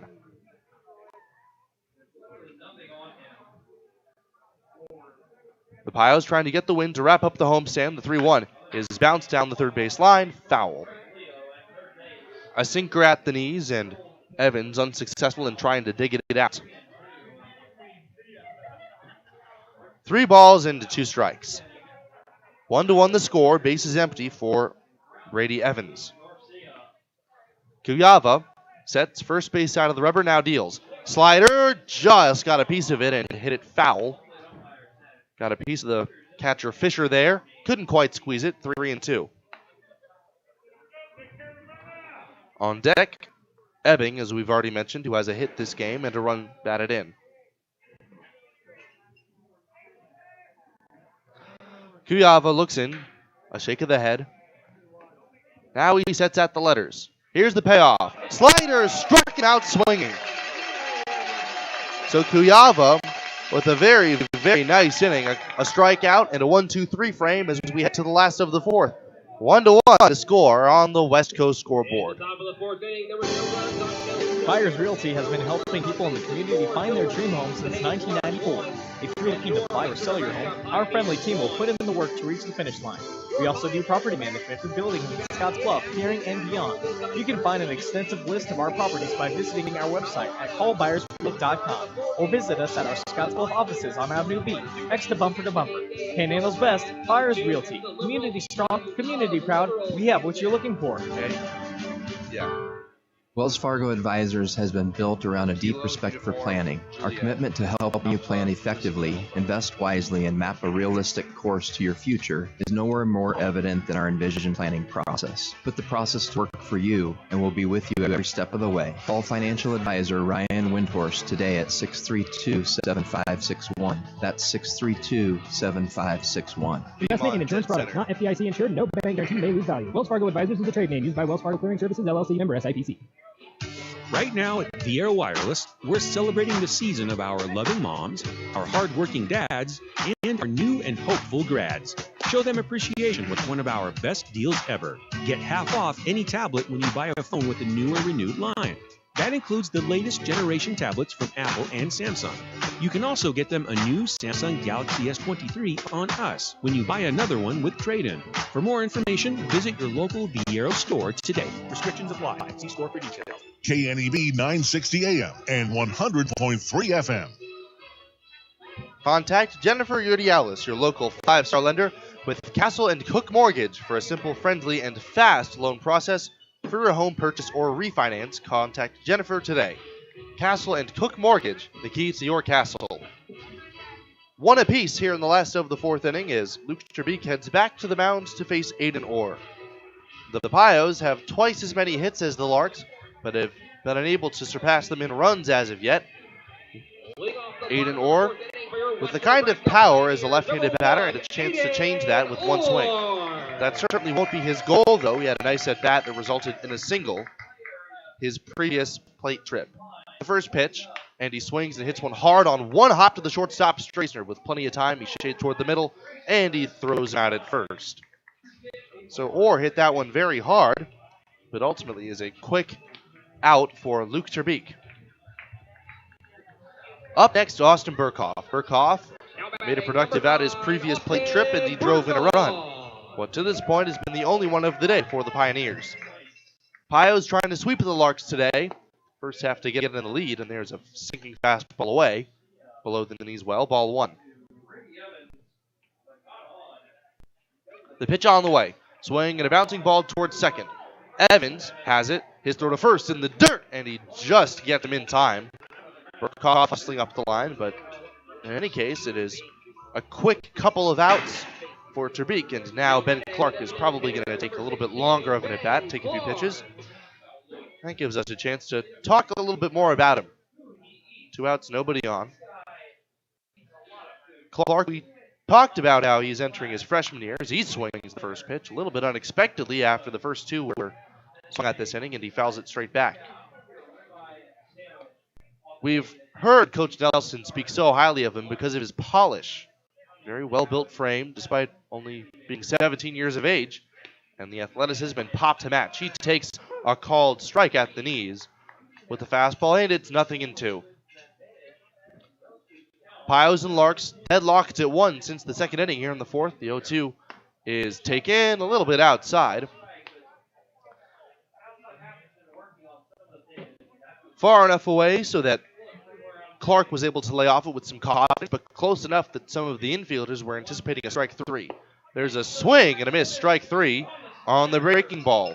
That is the 7th strikeout of the game for Luke Trbeek. He's done an excellent job despite allowing the 1 run, and we're still tied as we head to the 5th inning. 1-1 the score on the West Coast scoreboard. Nora is a Runza insider. Yeah, little secret for you. You know Runza burgers? I do know them. You can get one with Swiss cheese. Right. And mushrooms. Okay. Just ask for the Swiss mushroom burger? How'd you know? It's right there on the menu. Come get your Swiss mushroom burger today. Because from the way we make it to the way it makes you feel, Runza makes it all better. The lot is filling back up at Ryan's Welding and Trailer Sales in Scottsbluff. Lots of options from dump trailers and bumper pull dumps to equipment tilt, super wides, car haulers, and utility. Ryan is also a full-service welding and fabrication shop. Stop by 1110 Avenue B in Scottsbluff or call 308-575-0710 to find what you're looking for. If it's not in stock, they'll get it for you. Let these hardworking PJ trailers go to work for you. Built in Texas to hold up to the hardworking professional using them. Come see the quality for yourself. Fender bender, hailstorm, couldn't stop on the ice in time. After everyone is sick, Scottsbluff Body and Paint should be the first call you make. There isn't a better shop in the area. Our highly skilled team is experienced at performing all auto body repair and paint jobs. Stop by anytime and speak to one of our technicians, and we'll do a full inspection to show you just how little our repair services will cost you. Our work is not complete until your car is safe and you're on the road again. Call today, Scottsbluff Body and Paint, 225-6408. KNEB 960 AM and 100.3 FM. Fifth inning here at Oregon Trail Park. I'm Carson Trail, live from the Logos broadcast booth as Callan Kuyava brushes the first man of the inning back. Peyton Ebbing, who has to get out of the way of a high inside fastball. Stop into Logos, and the guys will custom design it, print it, and have it ready for the game. There is no job too big or small for Logos, located in downtown Gehring. 1 ball, no strikes as Kuyava back to work swing. There's a swing and a line drive into right field, base hit on 1 hop to McCollum. The first hit allowed by Callan Kuyava, and the second of the game for Peyton Ebbing. Now batting for the Hayes Larks, number 1, Bryson Evans. 2 straight singles for Peyton Ebbing, and that'll bring up Bryson Evans. Callan Kuyava in a spot where he now has to throw from the stretch. The third baseman, Robinson, playing it on the grass as the hitter squares the bunt, and it's pushed out to the first base side. It is rolling, and it is a foul ball. Garrett Fisher picked it up right as it rolled foul down the first base side. He'd rather take the strike. And now some certainty and anticipation of Bryson Evans trying that again. So that one was a very, very dicey situation that was close enough so that Fisher had to wait till the very last minute, and ultimately the home plate umpire rules it foul. So, a little bit of frustration and, dare I say, confusion on the face of Bryson Evans. That was a perfectly executed bunt. And what was intended to be a sacrifice almost ended up being a hit. Ebbing heads back to first, though. Now a 0-1 count to Bryson Evans. He squares around early and pushes this one in that same spot up the first base side, this time in fair territory by Plenty as the catcher Fisher comes up with it and throws him out at first. On the play, Ebbing advances in scoring position. So the leadoff single is now a runner in scoring position for Trent Baker. Baker, his first time facing Kuyava, was an 0 for 2 today against Dylan Kraus.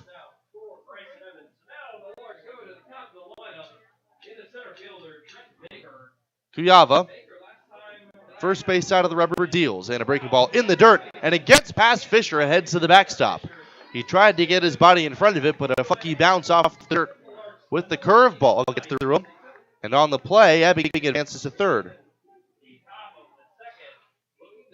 1 out, runner at third in a tie ball game. 1 apiece. Kuyava now in a strikeout situation against Trent Baker. The infield is now playing in. All 4 infielders with their toes touching the infield grass. The pitch on the way, snaps in there, and it's 1-1. That was a breaking ball, well placed at the knees. Kuyava's got great stuff. As now he pitches the high leg kick and a breaking ball hit very softly on the line, foul down the first base side. That one looked like for a moment that it had a chance to land inside the first base line, in which case it would have been major problems for the Pioneers. Fortunately, that landed out of play. 1 ball, 2 strikes. Kuyava pitching for the strikeout once again. He has the stuff to do it. Here's the 1-2. Swing and a pop-up in foul ground down the first base side. Hallett giving chase. He quickly runs out of room, and Garrett Fisher also giving chase. Jumps up and collides gently with the padding of the first base dugout.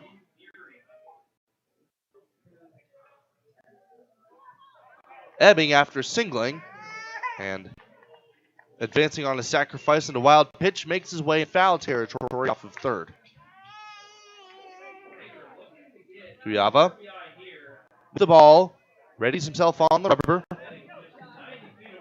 Trent Baker, a speedy right-handed hitter, chokes up on his bat. Kuyava gets his sign. Now the 1-2. Breaking ball and a little bloop out towards shallow left center field, and that's going to fall in there for a base hit. Ebbing comes in to score on an RBI single from Trent Baker. So once more, the Larks have taken the lead. It's 2-1. That was only their fourth hit of the day, but they've been able to execute with runners in scoring position. And once more, that extra base given, first by the pass ball, now by a wild pitch, that turns into a run. One out, runner at first for Austin Strassner, who's 0 for 2. Infield double play depth, step off and a throw to first as Kuyava slings it over, but to no avail. The runner Baker gets back in there safely. This is certainly a spot where we'd expect Baker to run. A big lead over there at first with Halleck holding. Kuyava, slide step in the pitch. Swing and a miss on a high fastball.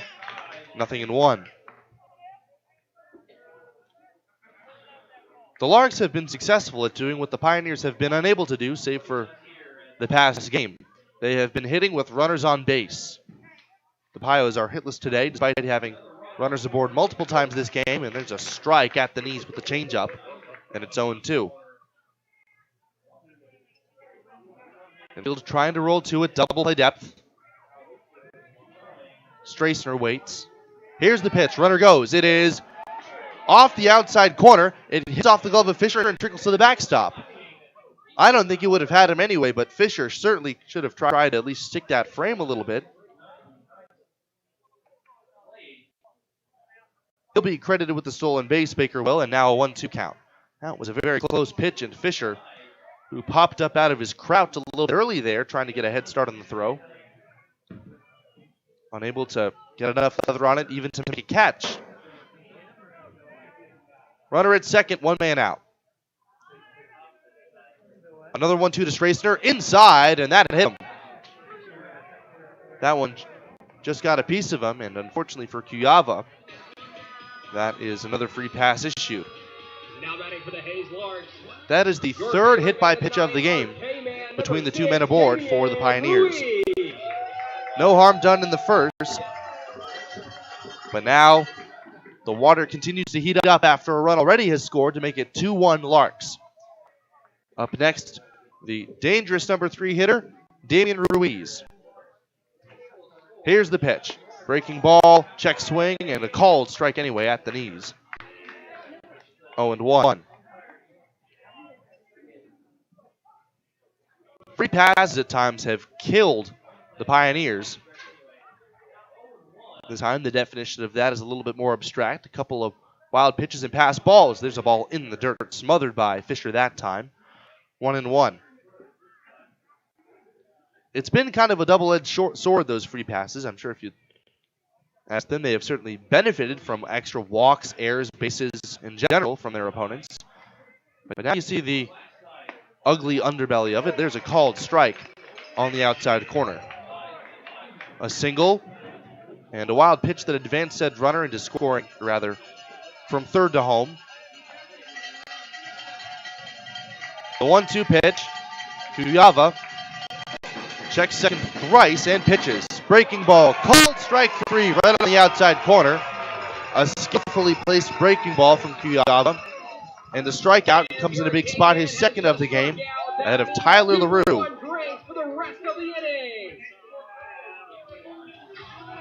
So LaRue, who has reached base once in 2 trips, he is in to face Kuyava, the very dangerous right-handed batter.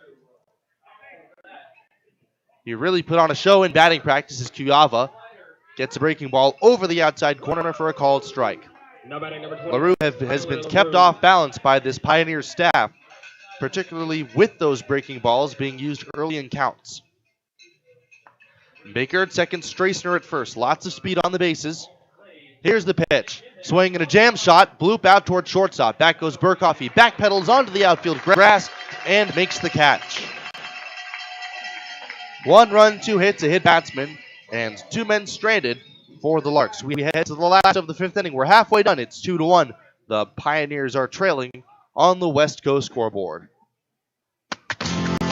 Platte Valley Bank can help you take advantage of every adventure. Whether your goals are to upgrade your vehicle or you have plans for a new business venture, we are here to help guide your financial journey. Our customized personal and business loan options can take you from everyday excursions to epic adventures. The path to success starts at Platte Valley Bank. You belong here. Platte Valley Bank, member FDIC.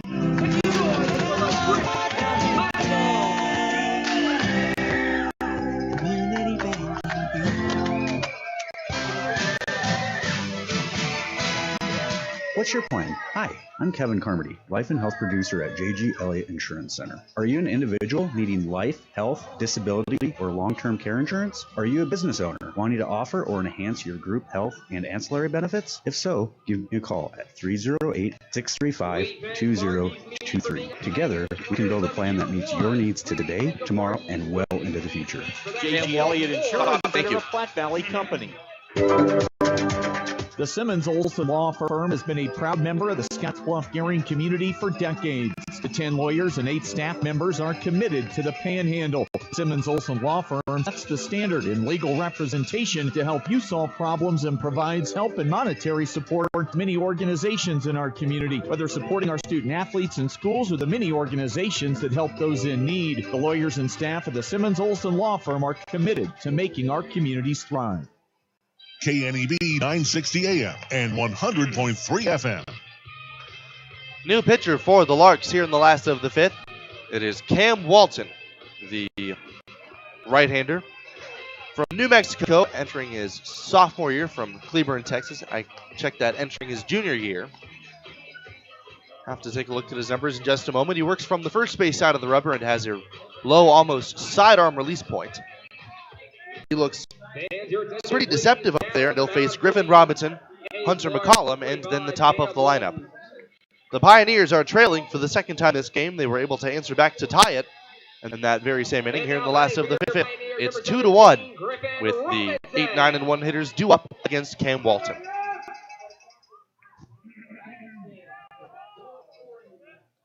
It ends up being a very nice outing for Luke Terbeek, as Walton's first pitch is swung on and missed a low and inside fastball, tipped into the glove of Brady Evans.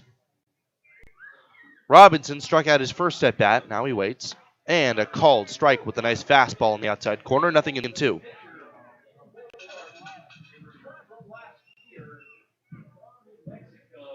Here's the pitch. Swing and a high fly ball to deep left field. Gruel back. Here's the warning track. He's at the wall. That is gone. A home run for Griffin Robinson. And this game is tied. Robinson went down to get the low fastball, and his superb piece of hitting, he got all of that one, and it carried right out with no wind behind it, out of the reach of Gruel, the left fielder. That was a fly ball that just kept on going. Now the game is tied at 2, the second long ball of the year for Robinson, and now McCollum gets to begin this inning anew. This game knotted it to a piece.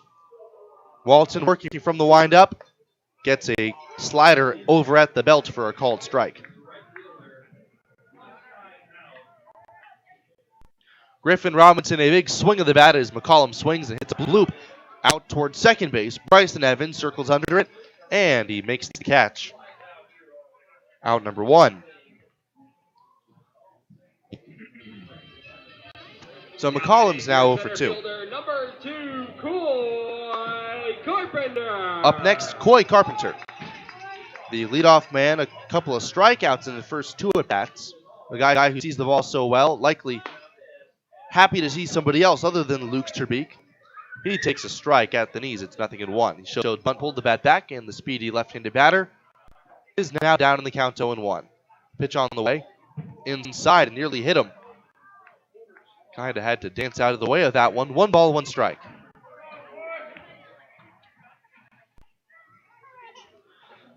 Two to 2 here in the last of the 5th. The game retied after the long ball by Griffin Robinson. The pitch is taken at the knees on the outside corner, 1-2. Carpenter trying to shorten up and put the ball in play for the first time this game. A little bit strange saying that. And he swings and misses, strike 3. So Coy Carpenter with a very rare game to forget.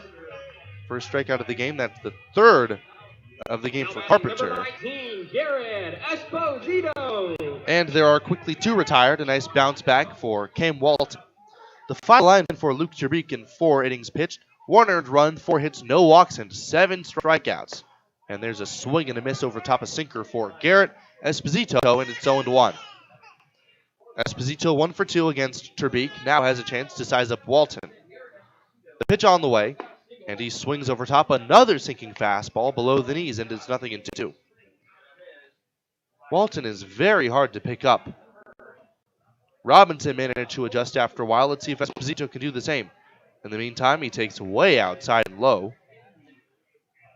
Evans had to lunge out of his crouch to glove that one and prevent it from going to the backstop. Wind up in the pitch from Walton. It is swung on and missed, strike 3. That sinker really a bowling ball out of the hand of Walton. He punches out 2 in the inning, but not before the Pios tie the game. A solo home run for Griffin Robinson. As we head now to the 6th inning, it is 2-2 on the West Coast scoreboard. Greatness doesn't happen overnight. It takes time, focus, and dedication. At Shelter Insurance, we understand that because we put in the hard work and dedication for decades. And that commitment has paid off with award-winning customer service for your auto, home, and life insurance. Son is the catcher for the Pioneers, so that's why she is tonight. Dooley Oil has been providing great service since 1968. You can find us located at 2475 10th Street in Gearing, with a total of 5 locations to serve Wyoming, Nebraska, and Colorado. Hi, this is Brian from Dooley Oil, letting you know that we have hydraulic, coolant, and engine oils, as well as grease in stock and on hand. Our drip oil and Blue Ribbon Death comes in a variety of sizes from 2.5s to totes. Delivery available. So for all your ag, commercial, lubricants, and fuel needs, trust the folks at Dooley Oil. Thank you for your patronage. Dooley Oil, committed to you. Did you know Ideal Linen and Uniform is also a full-service janitorial supply provider? You don't need to worry about finding your janitorial supplies. Ideal will keep your business stocked, saving you time and money. Ideal Linen and Uniform provides quality cleaning and industrial products, mops, soap, air freshening system, paper products, custom logo maps, cleaning supplies, even signage, and more. Call for a free quote. Ideal Linen and Uniform, locally owned and operated since 1907. 506 South Bell in Scottsbluff. Online at ideal-linen.com or call 632-7197. ANEB 960 AM and 100.3 FM. The game tied at 2 as we're now in the 6th inning at Oregon Trail Park from the Logos broadcast booth. My name is Carson Trail. Callan Kuyava misses up and in to the right-handed batter, the left fielder, Garrett Gruel. Gruel 0 for 2 today. Slightly open stance. The right-handed hitter has a lot of power, and he takes a sinker at the knees, and it's 1-1. Dooley Oil has been providing great service since 1968. They are your distributor for premium shell lubricants and house fuel additive in Wyoming, Nebraska, and Colorado. There's a breaking ball that skips gently in there to home plate. Easy take that time, and it's 2-1. Dooley Oil is also the extreme diesel fuel provider for the 3-state region. Dooley Oil.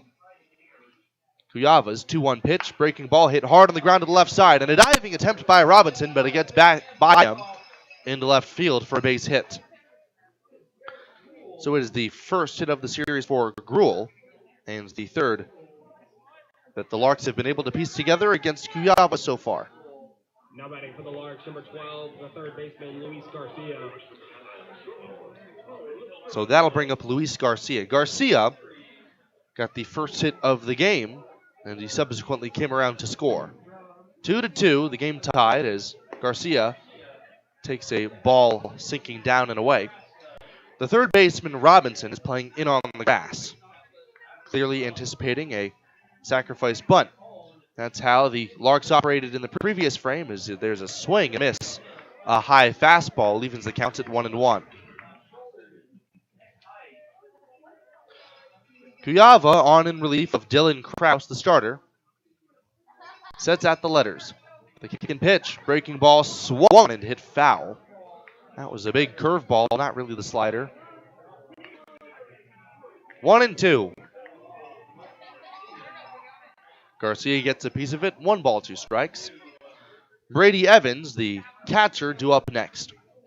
Garcia, left-handed batter, in a spot where he might be able to size up the slider a bit better, so Kuyava always has that changeup. Slider swung and bounced foul, rolled up the first base side. That's what makes a three-pitch arsenal so valuable for a reliever like Kuyava.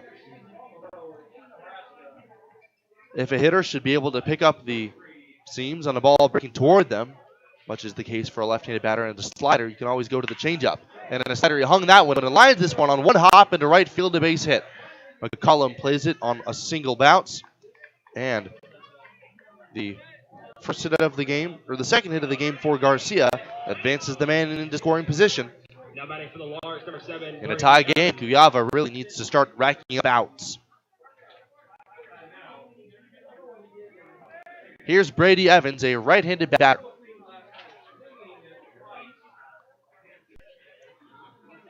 Gruel at second, Garcia at first. Evans waits and swings, and a shot into left field, a base hit, charging in Esposito, and they will play station to station as Esposito makes a strong throw in. Stopping at third, Gruel, advancing to second, Garcia, but that loads the bases, and the Larks are really starting to size up that breaking ball. 3 straight singles against Kuyava to load the bases, with the game tied here in the 6th.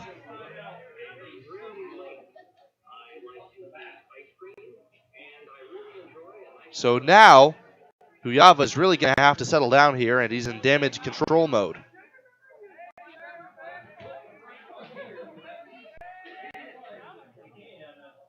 Here's the pitch on the way, and a strike on the outside corner.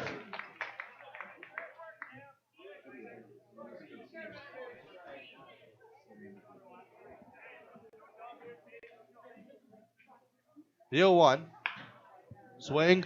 And a pitch blooped down the right field line, and it is slicing, and it is foul, 0-2.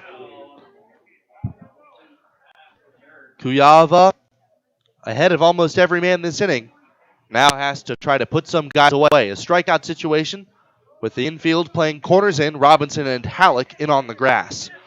The middle infield, Burkhoff and Orr are willing to trade a run for a couple of outs. Kuyava, the high set, and the pitch. Swing and a miss. A very off-balance hack there. A big strikeout for Kuyava. And Ebbing is retired to bring up Bryson Evans. That's the first time this series that Ebbing has been retired. The third punch out of the game for Kuyava in his third inning of work. And now the number 9 hitter, Bryson Evans. Evans struck out and laid down a sacrifice bunt in his previous at-bat.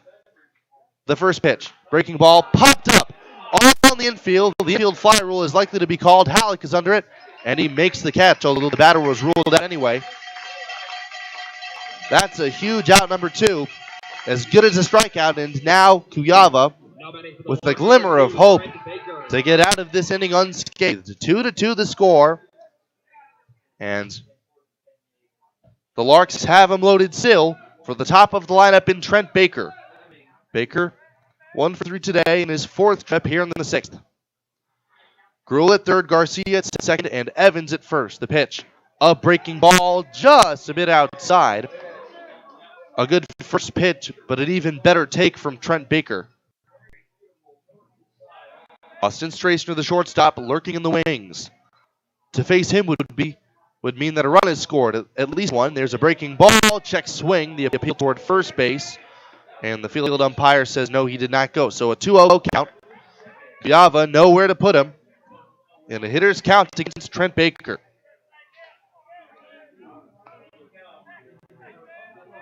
Baker singled and stole a base in his previous time up. An opportunity to do some damage to the Pios. The pitch, swing, and a little bouncer out toward the second base side. Or up with it. He snaps the throw to first in time. And Callan Kuyava pulls a rabbit out of a 10-gallon hat. After 3 straight singles load the bases, none come across to score. We head to the last of the 6th inning with the game somehow still tied at 2 apiece on the West Coast scoreboard. Our producers know that running a successful operation these days requires having reliable service and quality products. That's why you know you can trust the knowledgeable people at Westco to provide you sound agronomic advice, aerial application, fuel, lubricants, propane, tires, and other essentials to keep your operation running smoothly. Our priority is helping you succeed. Call or visit your nearest Wesco location today. Wesco, service, solutions, success. Wesco's your best value through and through. Are today's interest rates holding you back from buying a home of your own? Hi, my name is Jennifer Yurdialis, and I'm a loan officer at Castle & Cook Mortgage. I'm excited to introduce our newest promotion, Simplify. With Simplify, you can buy a home today and refinance later without our lender fees. This promotion is active for 36 months after you purchase your new home through us, giving you time and flexibility to refinance when it's right for you. If you're ready to take the leap into home ownership, give me a call at 308-220-0503. Jennifer Yurdialis, NMLS ID 1059626. Not all who apply will qualify. Equal housing lender, Castle & Cook Mortgage, LLC, NMLS ID 1251. Be the envy of neighborhood with the new Green Mountain Grill from High Plains Spas and Recreation. In addition to Green Mountain Grills, High Plains Spas and Recreation also has the pellets, cooking spices, rib racks, smoking shelves, covers, and other accessories, as well as replacement parts. If they don't have what you need, they could get it. Yep, get a Green Mountain Grill and be that neighbor that's always admired for the wonderful, yummy barbecue smells. High Plains Spas and Recreation, open 9 to 5, Monday through Friday, 1725 East Overland in Scottsbluff. KNEB 960 AM and 100.3 FM. With the game tied at 2 here in the last of the 6th, the Pioneers are well poised in terms of their batting order to strike again. Fisher, Halleck, and Orr, the 3-4-5 hitters, due up against the tricky right-hander Cam Walton. The first pitch from the sinker baller is a called strike at the knees, 0-1.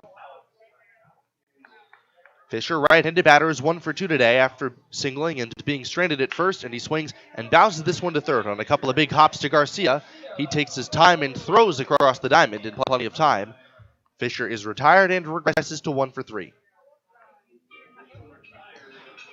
Floyd's Truck Center, your commercial, farm, and feed truck center, representing Freightliner, Western Star, and Harsh. Located at 322 South Beltline Highway East in Scottsbluff. Floyd's Truck Center. So Halleck, with the bases empty and 1 man out, strands in. And he swings and hits a shot on the ground and a diving stop by Garcia. He gets up and he throws to first in time. And a good stretch by LaRue might have been the difference. Halleck hit a smash, but a good stop by Garcia. Retires on what might have been the best defensive play of the game so far. And there are quickly 2 retired ahead of Aiden Orr. Now back for your Pioneers, the second baseman, number 1, Aiden Orr. So Aiden Orr, who's had a really dynamite couple of first games with the Pioneers, takes a generous strike on the low outside corner.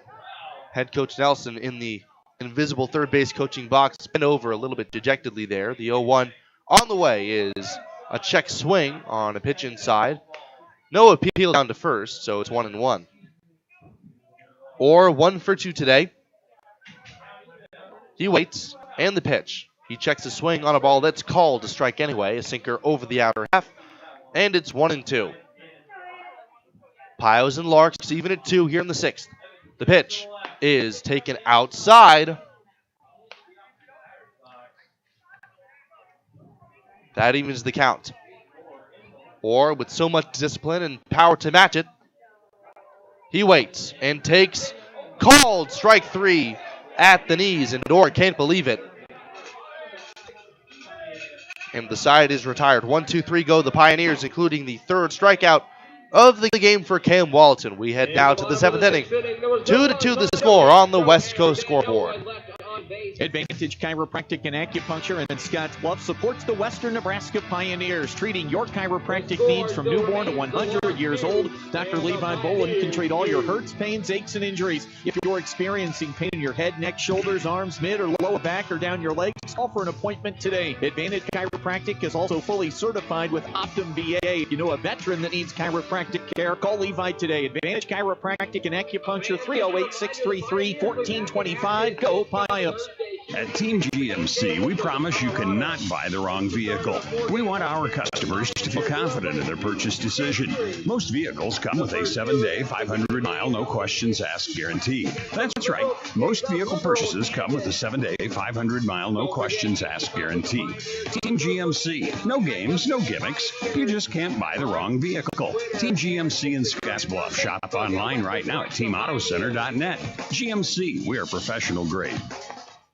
Intralinks has been supporting computer systems in our area for over 20 years. Intralinks can review your systems and your expenses to help your bottom line. Intralinks also installs low-voltage wiring, IP-based camera systems, and IP-based phone systems. With Intralinks on your side, technology isn't an obstacle, it's an opportunity for your business. Call Intralinks today to schedule your free 1-hour consultation. 632-6590. That's 632-6590. KNEB 960 AM and 100.3 FM. This game moving at breakneck pace as we're already in the 7th inning with Strasner, Ruiz, and LaRue up against Callan Cuyava. And there's a swing and a ball nicked foul near home plate.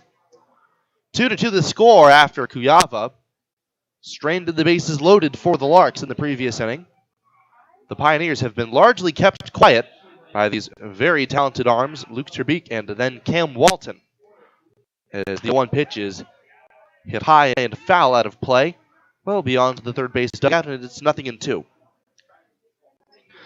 Strasner, the only time he reached base today was by way of a hit by pitch. 0 for 2 officially with a strikeout. Cuyava looks in. The tall right hitter gets his sign, now sets. 2-strike pitch. Curveball called strike 3. A beauty over the outside corner. And Austin Strasner knew it immediately that he would be sent packing. Strikeout number 4 on the day for Cuyava.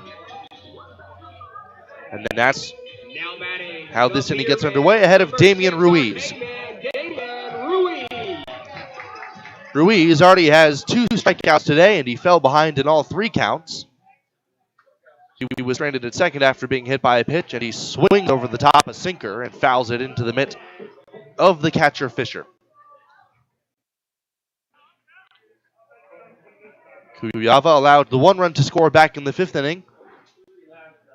He kicks and deals, and a swing and a shot hit deep down the right field line, but well foul. Not particularly close to threaten the outfield wall, but still a display of power by the right fielder Ruiz. 0-2. Ruiz once again crowds the plate with a closed stance. Takes a couple of practice swings. Cuyava, the high set, and then the 0-2. A check swing and a foul off to the right-hand side out of play. Tyler LaRue on deck. Due up next. 1 out here in the 7th inning. The Pios and Larks knotted it 2 apiece. Cuyava looks in, shakes his head. No, not that one. Here's pitch. The 0-2. Curveball swung on and missed. Ruiz gets his ticket punched for the 3rd time today. So he will wear the hat, and the crowd boisterously rejoices at half-hop beverages for the remainder of this frame. 2 straight punch-outs for Cuyava, and a very nice job by the catcher Fisher. He set the target as though it were a fastball up out of the strike zone, and then that curveball darted down and away. A good job of recording the strikeout. There's a called strike to Tyler LaRue, who pretty much can sit breaking ball. That's been the MO against him, and with some effective execution, that has led to a very quiet night for the otherwise very potent power-hitting threat. He gets damned on a fastball inside and pops it up down the first base line near the playground in the McDonald's kids zone. Out of play, 0-2. Cuyava is attacking the zone. Action in the bullpen. But unless Cuyava finds himself in trouble, we'll likely see things through to the last of the 7th. 0-2. The pitch. Taken down and away with the sinking fastball. LaRue gave that one a good look. And he'll see another pitch.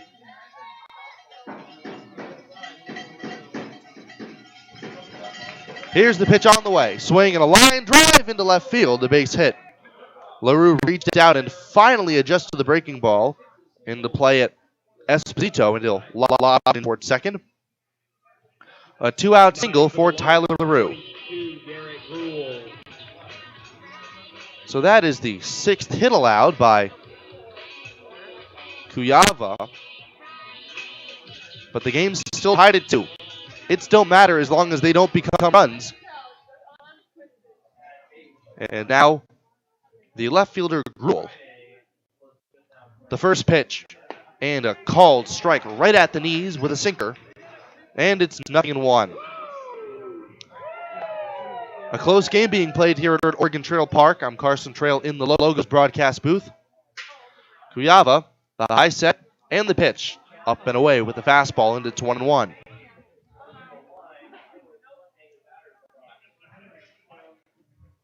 Hayes trying to come away with their second win and avoid the sweep. The Pioneers trying to head on the road for the first time with the win. There's a swing and a shot hit foul right over the first base dugout out of play. 1-2. LaRue at first. Not a whole lot of speed. And Gruel the hitter. Cuyava looks in.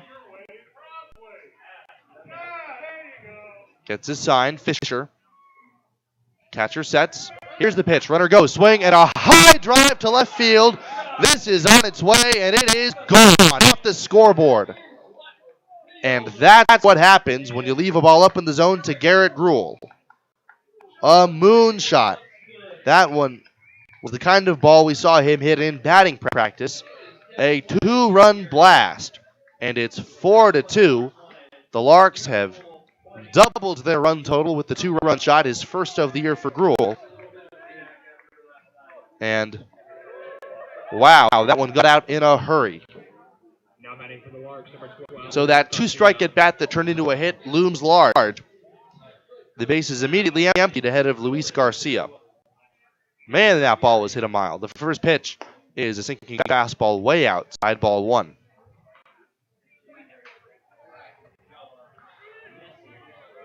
Garcia on a 2-hit game takes a strike. A bit generous that time. This time, Cuyava benefiting from the outside strike being called.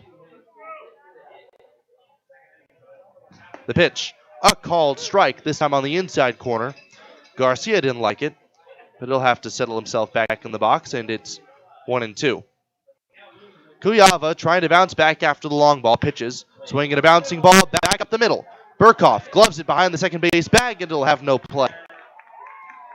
That ball was hit softly enough, and with Burkhoff playing straight away, that was not going to be a chance for a play on that one.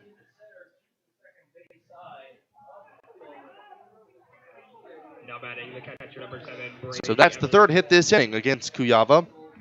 And that'll bring up the right-handed batting Brady Evans.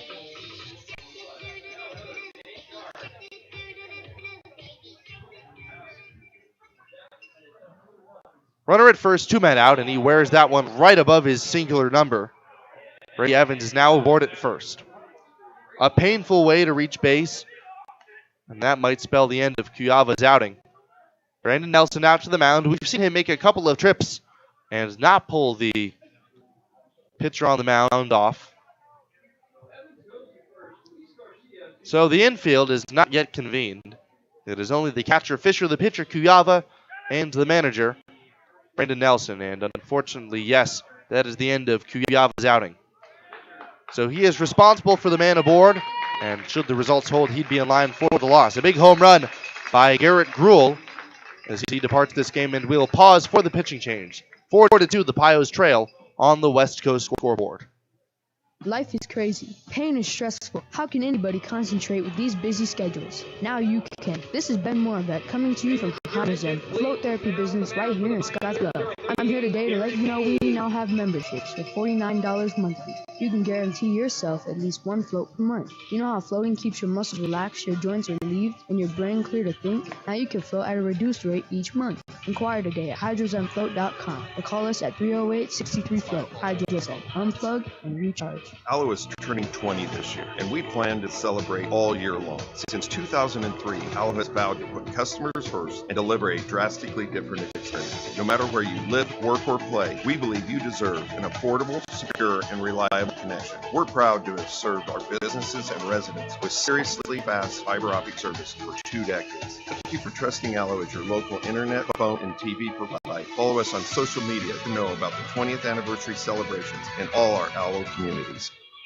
Right now at Viera Wireless, we're celebrating the season of our loving moms, our hardworking dads, and our new and hopeful grads. Show them appreciation with one of our best deals ever. Get half off any tablet when you buy a phone with the new or renewed line. That includes the latest generation tablets from Apple and Samsung. You can also get them a new Samsung Galaxy S23 on us when you buy another one with trade-in. For more information, visit your local Viera store today. Restrictions apply. See store for details. KNEB 960 AM and 100.3 FM. So the new pitcher for the Pioneers, the big and strong right-hander Garrett Hames, the 6'4", 225-pounder out of Centralia College. Coming off of his freshman campaign, he relieves Kuyava, who is responsible for the 2 runners aboard. It is Garcia at second and Evans at first, and the batter, Peyton Ebbing, a very tough out this series. He takes a strike, a slider floating in over the plate. 0-1. 2 runs have scored this frame by way of a 2-run home run by Garrett Gruel.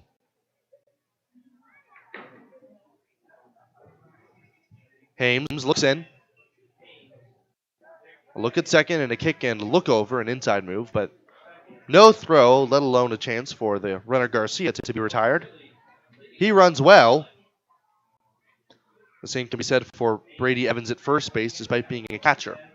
The pitch on the way, a couple hard steps, and a line drive out towards center field. Carpenter comes in, and he will get there to make the catch, and the side is retired. So Hames does his job, but not before 2 are across to give the Larks a 2-run lead. We head to the 7th inning stretch here at Oregon Trail Park. 4-2, the Pios trail on the West Coast scoreboard. Byers Realty has been helping people in the community find their dream home since 1994. If you're looking to buy or sell your home, our friendly team will put in the work to reach the finish line. We also do property management for buildings in Scottsbluff, Gearing, and beyond. You can find an extensive list of our properties by visiting our website at callbuyersrealty.com or visit us at our Scottsbluff offices on Avenue B, next to Bumper. Panhandle's best, Byers Realty. Community strong, community proud. We have what you're looking for.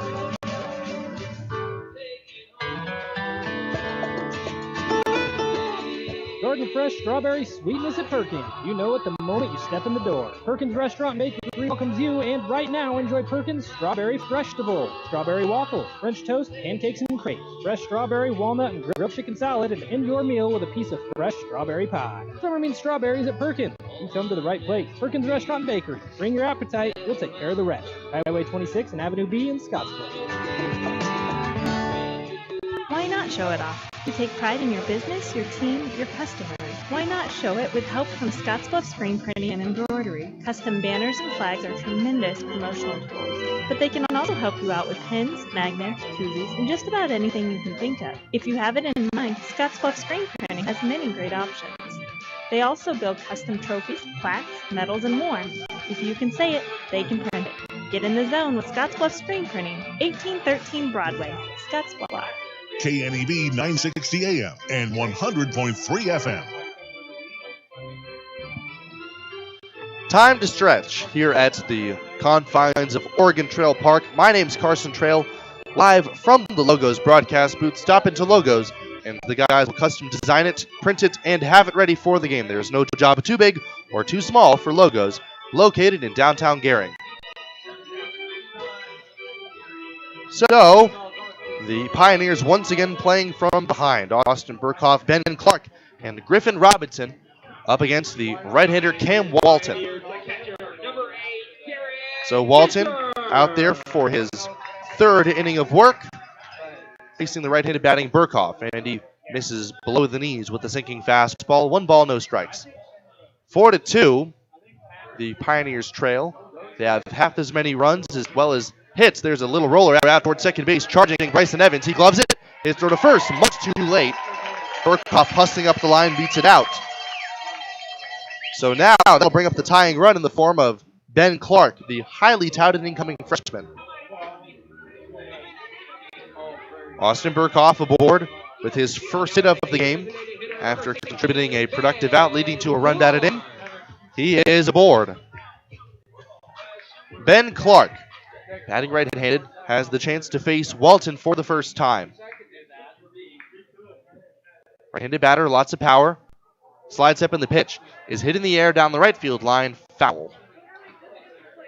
Takes the bounce off of the blue roof of the play structure out there. No balls, one strike.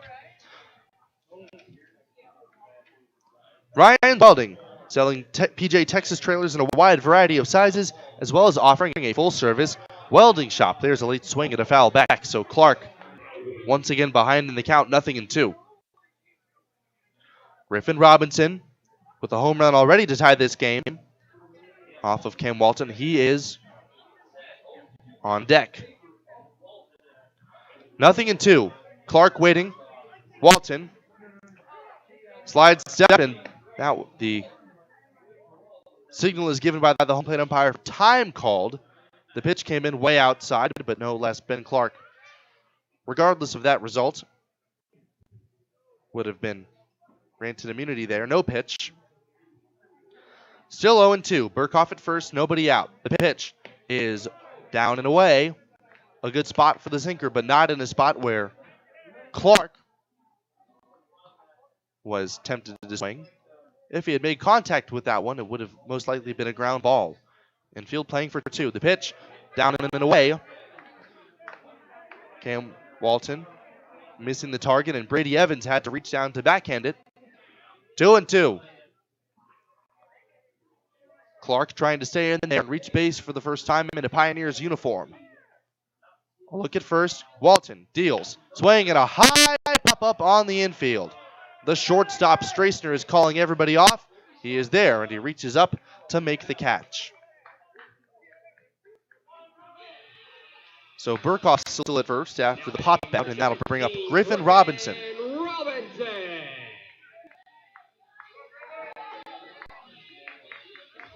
Robinson hit the solo home run to tie it. Back in the fifth inning, 4-2. The Pios trail. He has a chance to do so again. Walton kicks and deals, and a swing and a miss over the top. A fastball low and outside. It's 0-1. Robinson, who has battled injuries this year, always a force when he's been in the lineup. He chokes up on his bat and takes a front door slider for a strike. 0-2. Now he's seen the breaking ball. Let's see how well he adjusts. Burkhoff shuffles off of first, a conservative lead with LaRue holding. The 0-2 pitch is in the dirt.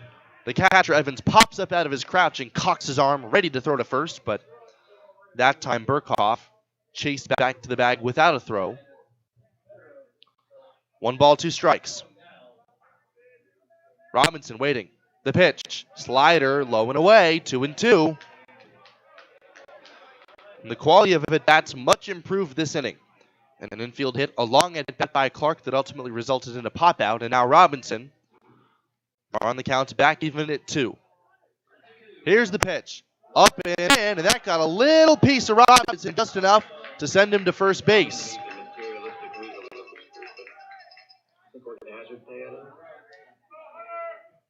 So nice job by Robinson of staying in there, and now the tying run is aboard. Hunter McCollum a chance to drive in a run to make this a little bit closer of a game. But before that, the head coach Frank Leo out from the dugout to have a word with Cam Walton. Leo has really been the face of this Hayes Larks program for the better part of the last 50 years.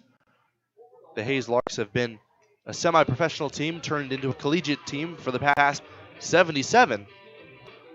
And Frank Leo has been at the helm for over 40 of those years.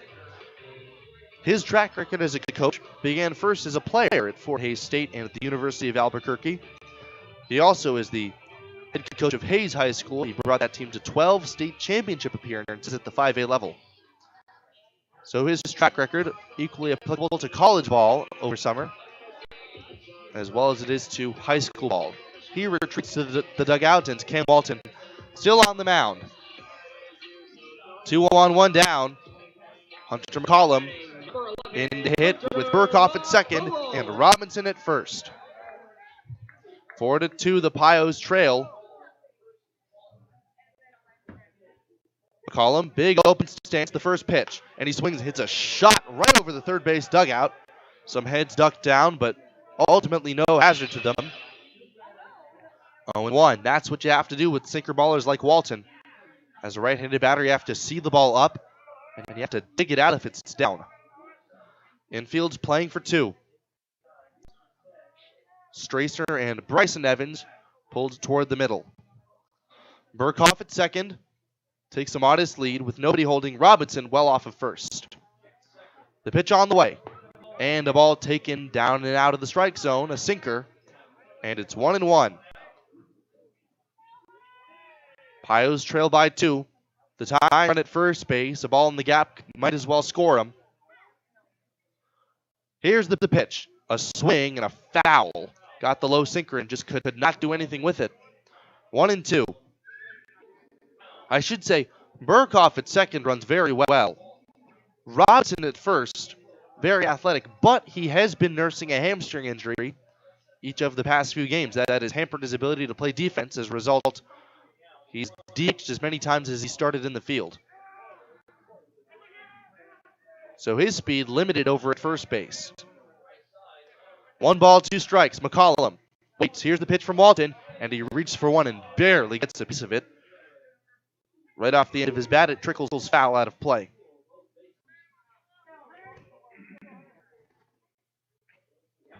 Still 1-2. McCollum, once the team leader in RBIs, has a chance to keep the line moving ahead of the top of the order. Coy Carpenter lurking on deck. Here's the pitch, and McCollum swings and misses on a ball in the dirt, strike 3. He was in swing mode, and that time he looked very off balance at a pitch in the dirt in front of home plate. So a big strikeout, number 4 on the day for Walton, and that'll bring up Coy Carpenter. Carpenter, typically a very difficult man to strike out, has worn the hat today. Batting left-handed, 2 on, 2 down now. 4-2 the score. The Pioneers threatening once again. The first pitch swung on and bounced to the left side. Coming over the third baseman Garcia. He gets up and he throws him out at first. Once again the Pios threaten, and they do not score. No runs, a hit by pitch, and 2 stranded as we head to the 8th inning. 4-2, the Pios are trailing on the West Coast scoreboard. Are you ready to put down roots into a home you love? Hi, my name is Jennifer Yurdi-Ellis, and I'm a loan officer at Castle and Cook Mortgage. I've been proud to serve the great people of the Panhandle since 2015. If you're ready to make the leap into home ownership, give me a call at 308-220-0503. That's 308-220-0503. Jennifer Yurdi-Ellis, NMLS ID 1059626. Not all who apply qualify. Equal housing lender, Castle and Cook Mortgage, LLC, NMLS ID 1251. It's time to change up your pizza night because Papa Murphy's now offers calzones. Whether you try their Buffalo Ranch chicken, pepperoni, and mozzarella or create your own, each one is hand-braided and filled with the freshest ingredients tucked into their scratch-made dough. Then you bake it to golden perfection so you can enjoy it hot out of your oven. It's the perfect addition to every take-and-bake occasion. So get your hands on a calzone today from Papa Murphy's. Order now at papamurphys.com. The Simmons Olson Law Firm has been a proud member of the Scottsbluff-Gearing community for decades. The 10 lawyers and 8 staff members are committed to the Panhandle. The Simmons Olson Law Firm sets the standard in legal representation to help you solve problems and provides help and monetary support to many organizations in our community, whether supporting student athletes in schools or the many organizations that help those in need. The lawyers and staff of the Simmons Olson Law Firm are committed to making our communities thrive. KNEB 960 AM and 100.3 FM. Calvert is your winner. Thank you, Bud Light. Matt, back to you. Top of the 8th inning, as there was some action in the shotgun / dizzy bat race conducted up and down the third baseline. One of the contestants made a face plant in fair territory after trying to run up the third base line. She fell down in a heap, but ultimately she's all right. As the Pios trail 4-2, and back to the mound once again, Garrett Hames.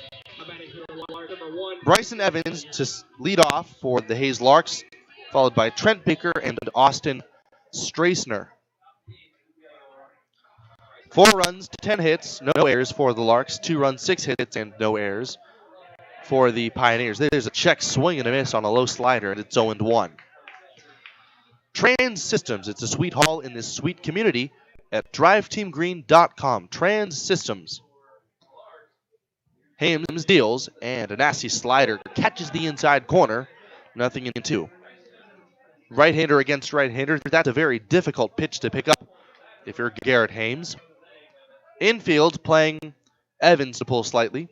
Burkhoff pulled toward the hole, swing, and there's a shot hit up the middle, right to where Burkhoff would have been playing if he had been straight up.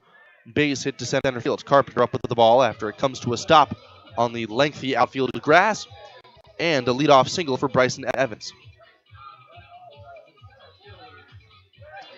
That is the 11th base hit for the Hayes Larks today. After being boat raced yesterday, a 13-1 victory for the Pioneers, they have appeared with the vengeance today. Evans aboard ahead of the top of the order. Baker waits and takes. Snapped to first, and the tag applied just a little bit too late. Nice throw by Fisher, a little bit up the line. Evans dives in back and safely. 0-1 as the ball was taken on the low outside corner for a strike.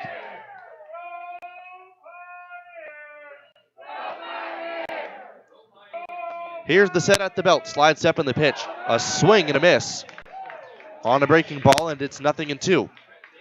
Ames relying on that big sweeping curveball first.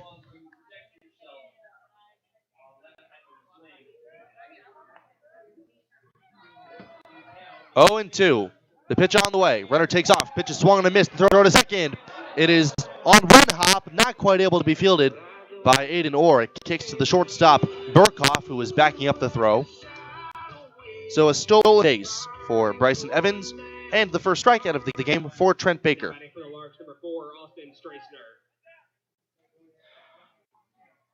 So now Austin Strassner. Strassner, batting left-handed, is hitless in his first 4 trips to the plate, despite being plunked once. He takes a strike, a little cut fastball at the knees. Garrett Hames from Virginia City, Nevada, just finished his freshman year at Centralia College in the Pacific Northwest. Slide step in the pitch. Breaking ball in the dirt, blocked skillfully that time by Fisher. That ball kept in front of him. 1 ball, 1 strike.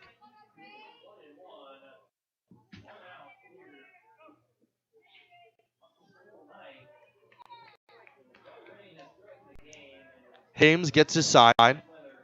Now he deals to the left-handed bat with a high leg kick, and the pitch in the dirt gets right by Garrett Fisher. It goes to the backstop, and that will allow the runner Evans to advance to third. So Strassner now, an opportunity to extend the lead without recording a hit. The infield's now playing in. All 4 infielders on the grass. Aiden Orr an exception, though he is still much further in than usual. His toes, as he readies himself, will likely touch the infield grass. 2-1 the count. This suddenly becomes a strikeout situation. He shows to bunt. He pulls the bat back, but it is called a strike. The runner from third almost took off, but Robinson, who was advancing with them, unable to make a play. Bryson Evans 90 feet away from being the 5th run of the contest for the Larks.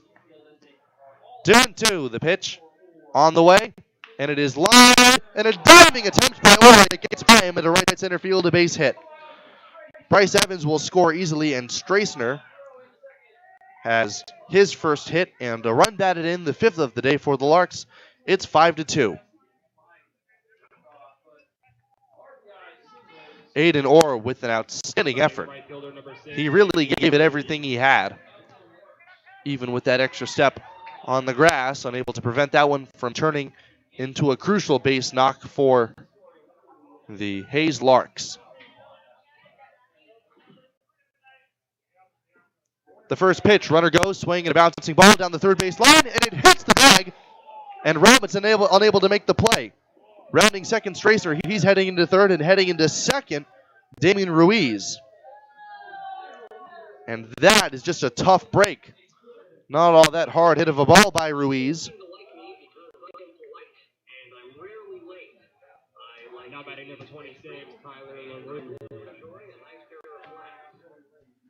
So it's 5-2 now. And Hames has to be careful that the wheels don't fall off. Runners at second and third. The infield comes in once again. And Tyler LaRue, a powerful right-handed batter, all that he has to do is hit the ball hard somewhere. Here's the pitch, and a swing, and a high pop-up out into right field. McCollum, lost in the lights, now comes angling in. He makes the catch. Tagging in Ruiz, he bluffs as the throw comes in and is smothered by Garrett Fisher. A strong throw from Hunter McCollum makes it an unproductive out, and the runners remain at second and third. So LaRue is ultimately set down, and now Garrett Gruhl with the chance to sink the dagger. He homered in his previous at-bat, a 2-run blast, his first of the year. And that'll give him a chance to really have the final say in a pivotal at-bat this game. He takes a bit upstairs, a fastball, and it's 1-0.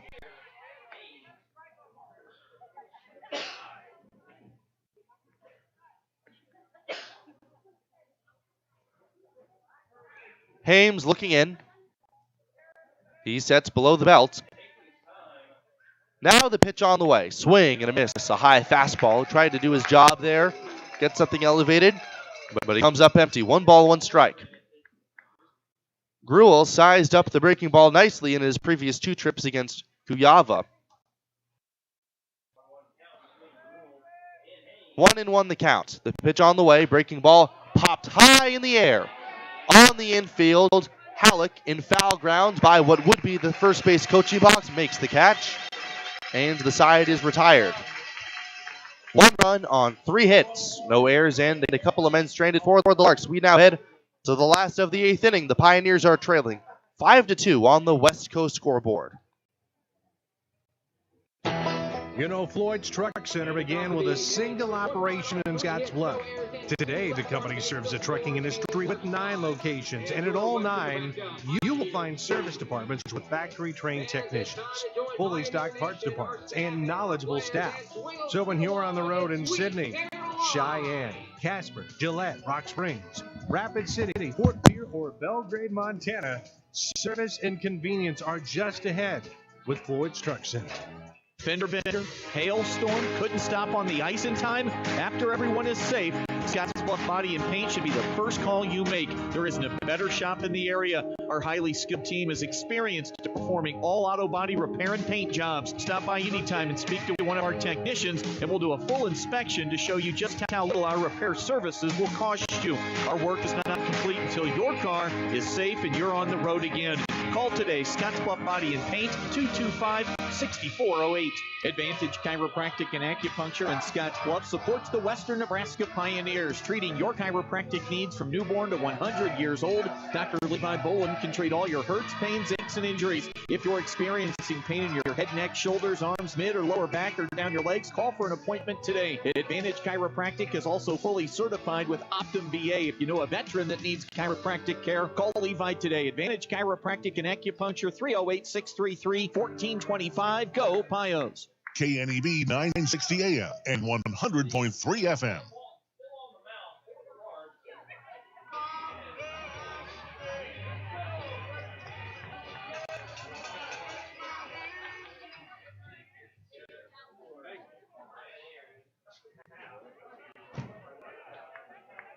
Now batting for your Pioneers, your left fielder, number 19, Garrett Esposito. The first pitch to Garrett Esposito zips right by the catcher and goes to the backstop. So the Pioneers running out of outs. Esposito followed by Fisher and Halleck do up. They trail by 3, and he swings and misses. 1 ball, 1 strike. The Pioneers, we thought that they got it out of their system with the big innings yesterday, but their anguish with runners in scoring position has continued. There's a swing and a miss on his low sinker. 1-2. They are 0 for their last 5, and they've also made 1 out of the plate this game. All of those opportunities have loomed large as Esposito swings and misses strike 3. 5th strikeout of the day for Cam Walton. And that is how this 8th inning, the last of the 8th inning that is, gets underway. The son of our sweetheart, Garrett Fisher. That is what I believe to be the 12th strikeout of the day for the Pioneers by these Larks pitchers. So now Garrett Fisher, the first pitch to him, and he pops one high in the air up into the twilight. In foul ground, the catcher Evans giving chase, but it is out of play and hits the top of the stadium roof with a bang. No balls, 1 strike. Fisher 1 for 3 today with a single. He, like all but one outstanding base runner, was stranded. 5-2, the score. The Pios had answered back successfully in the 2nd and the 5th inning with a run of their own in response to a scoring threat from the Larks, but as Fisher takes down an in. Recently, they have been less successful. In the last of 7th, they stranded a couple of men aboard with the top of the order coming up. As now, Brady Evans will have a word with his pitcher.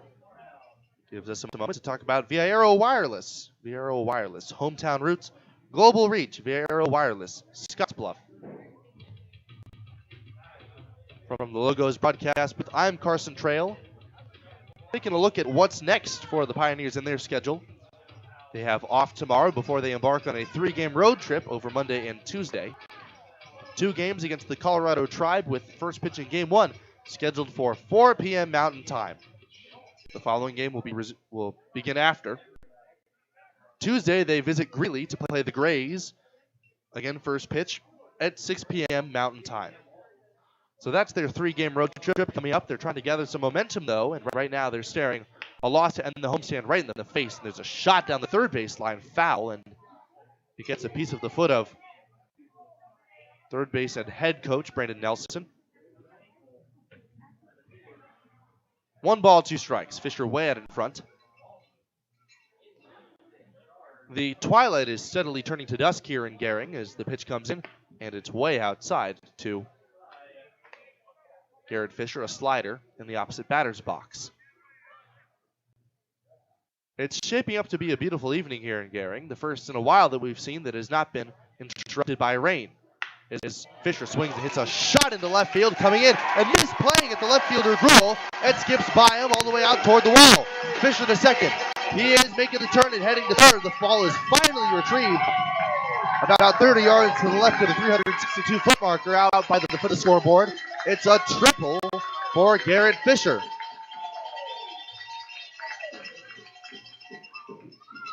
Fisher was thinking 3 out of the box. And when the ball short hopped the left fielder Gruel, Fisher just turned on the afterburners, and despite being a catcher, he is very, very fleet of foot. He's at third base with 1 out ahead of Brad Halleck. 5-2, Halleck a chance to chip away at this deficit, although the Pioneers are looking for something more. The pitch, way outside, ball 1. Halleck, a very talented hitter, in against Cam Walton. Fisher, after tripling, is at third base, taking his lead in foul ground. Infield playing back. And wow, that was a nasty sinker. Movement's almost akin to that of a screwball. 1-1 called right about belt high to Brad Halleck. Halleck's trying to turn and burn and hit the ball hard someplace. He was robbed his last at bat, and he swings and misses at a low slider. 1 ball, 2 strikes. Now it's Walton's turn to pitch for the strikeout.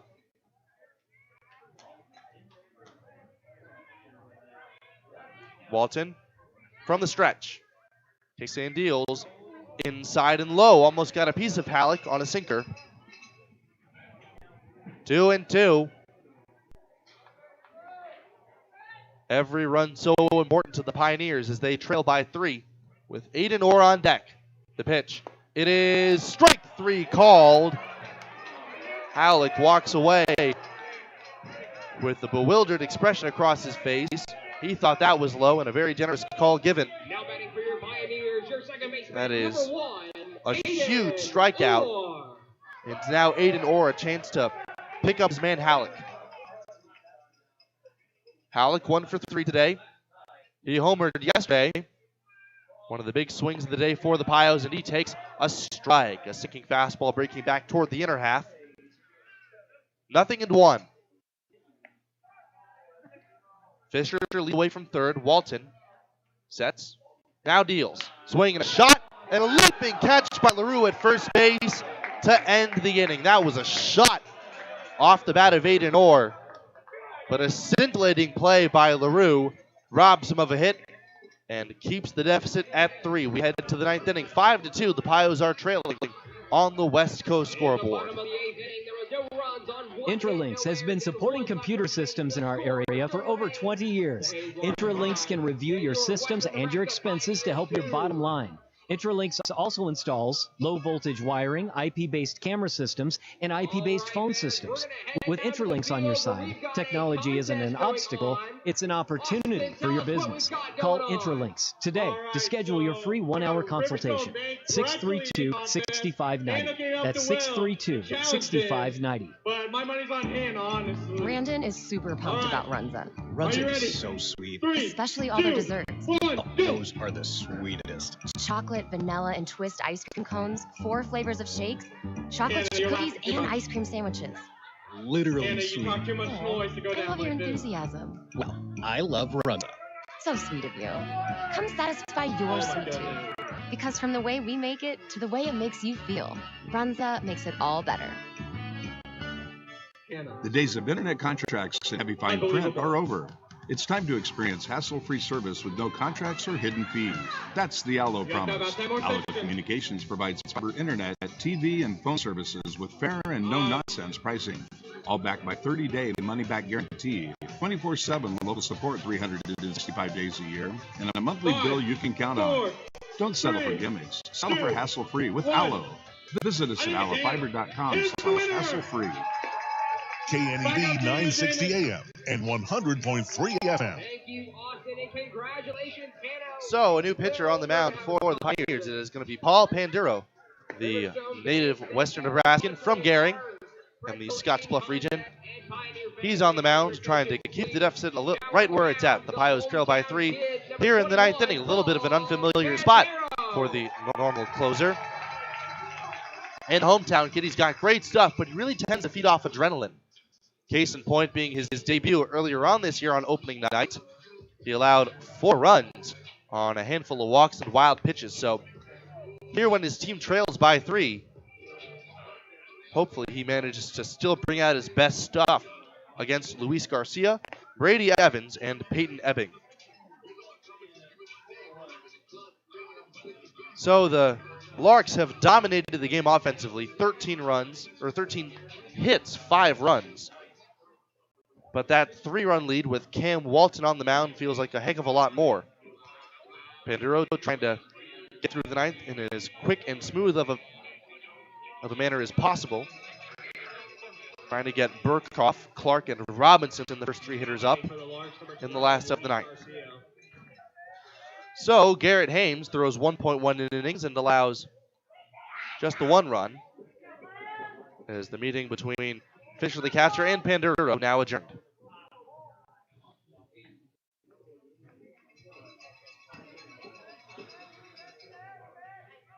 So Garcia on a 3-hit ball game for himself. He strides in.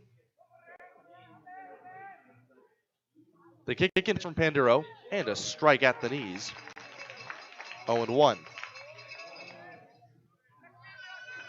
There's a lot of action happening in college baseball tonight. The NCAA regionals just underway. This is day 2, in fact, and we'll give you a couple of updates on the scores as we get them.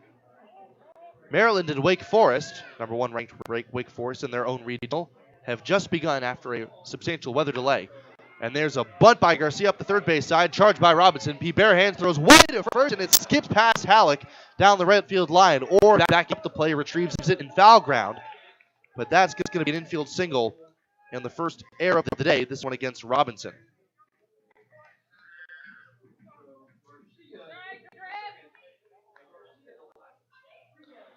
So Garcia now in scoring position, as that'll bring up Brady Evans. Clemson and Tennessee in a 14-inning affair so far, 6-5, the Vols lead it at the host site of Clemson. 4-1, Texas leading Miami in the Coral Gables Regional. 8-4, Oregon over Vanderbilt currently.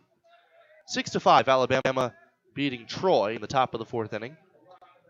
Here is Paul Pandero pitching, and it misses low. 5-0, Penn is beating Samford. And wow, they're well on their way to a regional final. Penn from the Ivy League winning the conference and with a huge upset over the host site of Auburn, who has since been eliminated by Southern Miss. The pitch on the way, and it is low and inside. Evans ahead in the count 2-0. Oral Roberts is beating Washington in a shootout 9-8. This is what everybody thought was going to kind of be a pitching duel with Kiefer Lord scheduled to be on the mound. There's a swing and a miss. He chased a 2-0 slider, and it's 2-1. 3-0 Santa Clara beating Arizona in the Fayetteville Regional at Arkansas. And plenty of other games, 32 in total, in fact, underway. Stanford, which to me is the most relevant, as it is my current school. Stanford is currently leading the Texas A&M Aggies in their own regional 4-2. It has been a hotly contested game, and Stanford is threatening with Timo Becerra coming on to pinch hit, a Central Valley kid. Now, Brady Evans back in the box, 2 balls, 1 strike. Garcia at second with nobody out here in the ninth. 5-2, the Pios trail. Pandero trying to keep it that way as the pitch is swung in a little foul off the front foot of Brady Evans.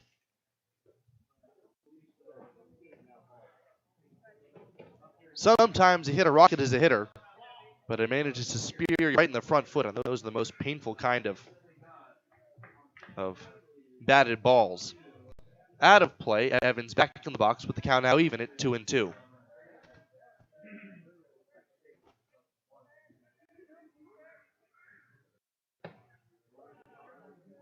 Pandero sets, looks at second, the pitch, and a fastball up and away. 3-2.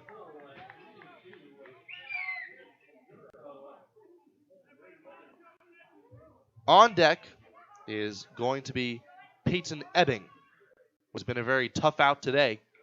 So important that Pandero retires the man he faces. The 3-2 pitch is way inside, ball 4 and low.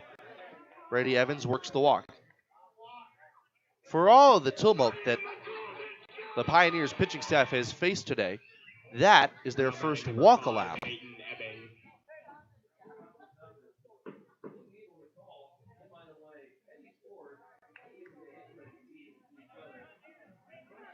So Pandero now to face Peyton Ebbing, who has 2 hits in 4 trips. He has a run batted in and a run scored in addition. Ebbing, the catch from Tennessee, squares to bunt, offers at it and misses.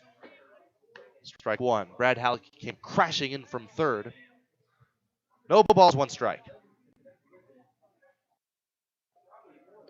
Top of the 9th inning. Pios is trailing by 3, and the Larks threatening on their way to splitting this 2-game series. Pandero, a nod of the head at Fisher's sign. The 0-1 pitch, he squares the bunt, and it is popped up out of play, and in fact all the way out of the stadium. 0-2. Garcia at second and Evans at first. Ebbing trying to stay loose, takes a couple of practice swings. Pandero, the well-built individual, on the first base side of the rubber. Here's the set. Now he deals. Check swing, and yes, it is called a strike. And that should be the third. Panduro saying, that's it. And finally, the batter Ebbing is sent packing. So a little bit of delayed reaction at that time, but Panduro knew that he had him rung up. So an ugly strikeout initiated by Paul Panduro. So we get to the strikeout he was looking for ahead of Bryson Evans. Evans, a single and a run scored in his previous at bat. He also has a sacrifice bunt. The first pitch is a cutting fastball in there for a strike. It's 0-1.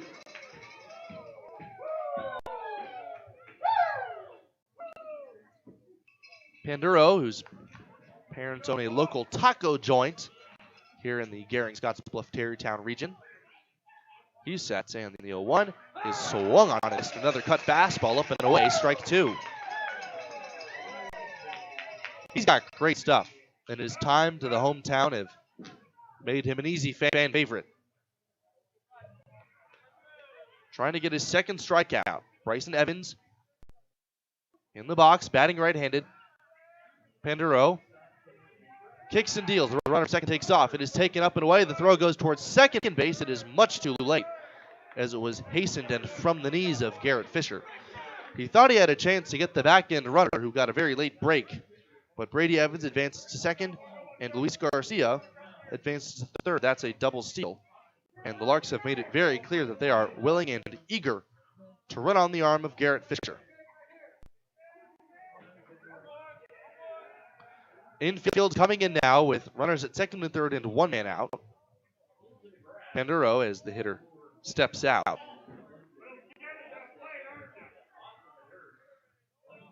Panduro looking in. All four infielders in on the grass, save for Orr playing in his usual spot. And the pitch is very high, 2-2.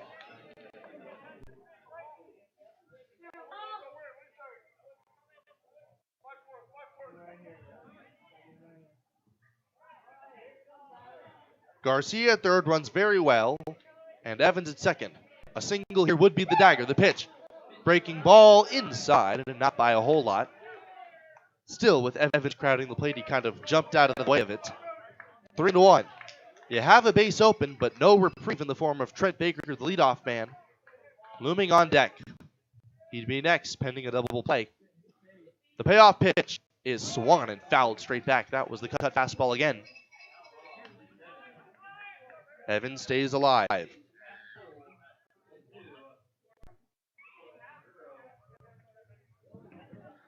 Panduro looking in.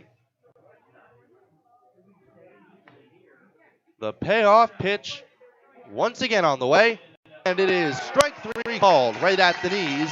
Another cut fastball and two straight strikeouts recorded by Panduro. Sends things to Trent Baker with runners still in scoring position. And two men out. Now batting for the Larks, number 2, Trent Baker. So that was the 11th strikeout of the day for Pio's pitching. So there have been a lot of swings and misses on both sides. Panduro sets and delivers his first pitch in the dirt with the slider. 1 ball, no strikes.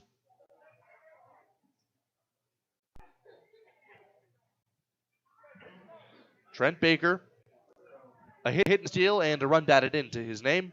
He is 1 for 5. The pitch on the way is hit in the air deep down the right field line. The right fielder McCollum giving chase. Halleck all the way from first base gives it a look, but it is on to the shed, well out of play. 1-1.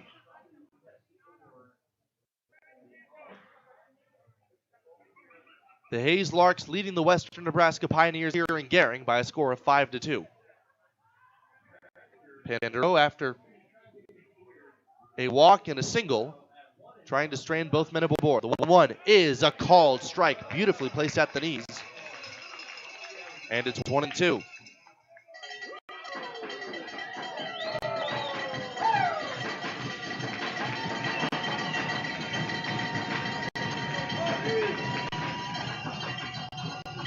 A raucous crowd on this Friday night on their feet. Saturday night, rather. The 1-2. Swung on and missed, strike 3. So Panduro ends up striking out the side, and he strains 2 aboard in front of his hometown fans. So the last of the ninth, the Pios are still looking at a 3-run deficit. 5-2 the score on the West Coast scoreboard. Life is crazy. Pain is stressful. How can anybody concentrate with these busy schedules? Now you can. This is Ben Moravec coming to you from Hydrozen, a float therapy business right here in Scottsbluff. I'm here today to let you know we now have memberships for $49 monthly. You can guarantee yourself at least one float per month. You know how floating keeps your muscles relaxed, your joints relieved, and your brain clear to think? Now you can float at a reduced rate each month. Inquire today at hydrozenfloat.com or call us at 308-63-FLOAT. Hydrozen. Unplug and recharge. Dooley Oil has been providing great service since 1968. You can find us located at 2475 10th Street in Gearing, with a total of 5 locations to serve Wyoming, Nebraska, and Colorado. Hi, this is Brian from Dooley Oil, letting you know that we have hydraulic, coolant, and engine oils, as well as grease in stock on hand. Our drip oil and Blue Ribbon Death comes in a variety of sizes from 2.5s to totes. Delivery available. So for all your ag, commercial lubricants, and fuel needs, trust the folks at Dooley Oil. Thank you for your patronage. Dooley Oil, committed to you. Fun fact about owning your own hot tub, courtesy of High Plains Spas and Recreation. Relaxing in your spa before bed helps soothe your aches and pains, allowing for a deeper, more rewarding sleep. Hot Spring Spas offers features like entertainment systems with Bluetooth capability, waterfalls, LED lighting, volcano jets, and more. Yes, sleeping like a baby is just one great reason, but there's plenty more. Stay tuned or stop into High Plains Spas and Recreation, where they sell fun. Open 9 to 5 Monday through Friday, 1725 East Overland, Scottsbluff. KNEB 960 AM and 100.3 FM.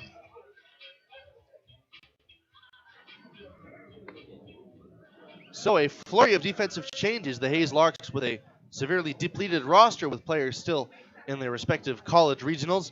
They will send Trent Baker, the center fielder, coming into pitch. He is going to be on the mound against the 7-8-9 hitters of the Pios lineup. They trail by 3.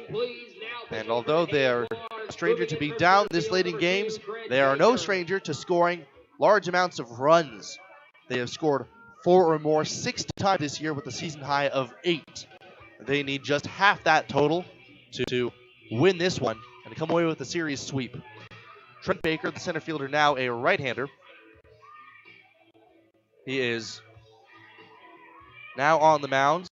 Not a very physical frame, but still a very, very tricky motion and a good fastball velocity to match it. So Peyton Ebbing, the catcher, is, I believe, now at second base. It's hard to tell the number on the back of the man's jersey. Yes, he is the DH. He is at second base. Your shortstop, number 9, Austin Rickoff. And moving from, I believe, second to right there's a square round bunt and a ball taken down low by Austin Burkhoff, ball 1.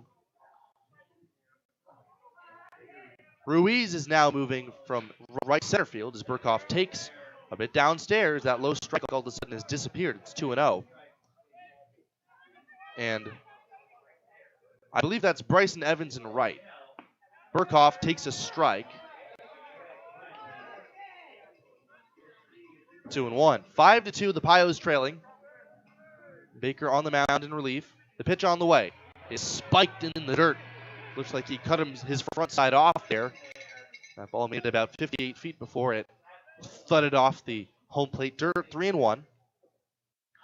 Burkhoff reached base on a single his previous at bat, and right now his MO is any way you can. The 3-1 way outside, an easy take, ball 4.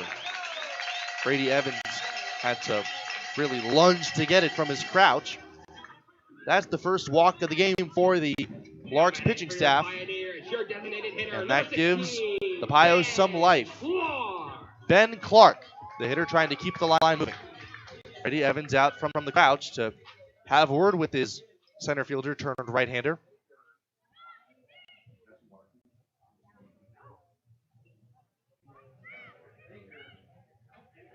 Live from the Logos broadcast booth in the last of the ninth inning, I'm Carson Trail. Stop into Logos, and the guys will custom design it, print it, and have it ready for the game. There is no job too big or small for Logos. It's located in downtown Gehring.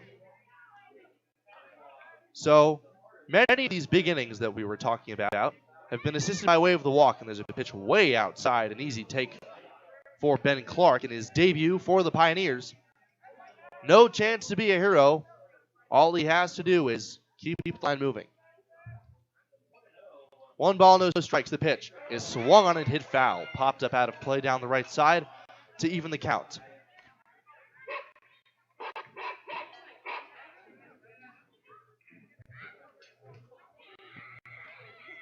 Clark up against Trent Baker. Baker working from the stretch, kicks and deals. And a strike on the outside corner. And it's 1-2. Trent Baker barely came set on that ball. And now we'll have to see if Ben Clark can bear down. With a runner at first and nobody out, Burkhoff takes his lead. The pitch is in the dirt, smothered skillfully by Brady Evans. 2 balls, 2 strikes. Griffin Robinson, who would be the tying run, is on deck if Ben Clark were to reach base.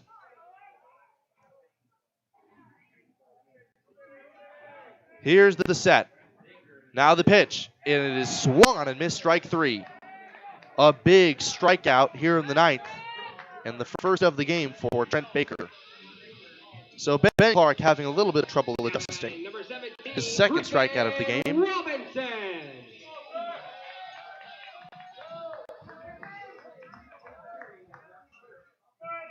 That's the 14th strikeout of the game for the Pioneers. And now Robinson swings and misses at an outside fastball that has a lot of life. But right now,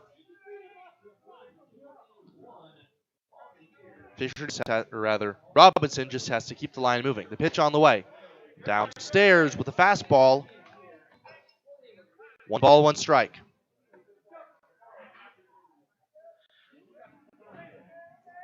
A man out, runner at first.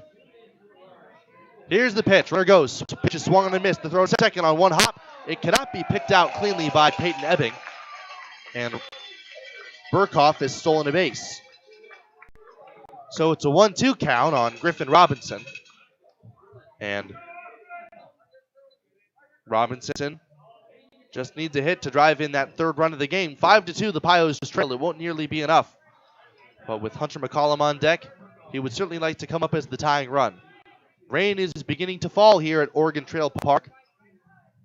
The weather abstained for so long from sprinkling, and now there is a called strike 3 at the knees.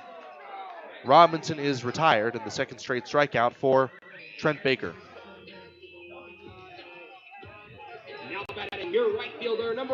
So now Hunter McCollum, the last chance for the Pioneers here in the 9th. 5-2 they trail. McCollum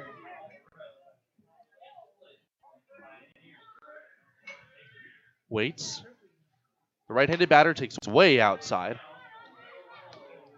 It's a little bit of a whiplash effect seeing Baker go from barely finding this at all to punching out 2 guys. 2 very established hitters, no less. The 1-0 is swung and fouled away. 1 ball, 1 strike.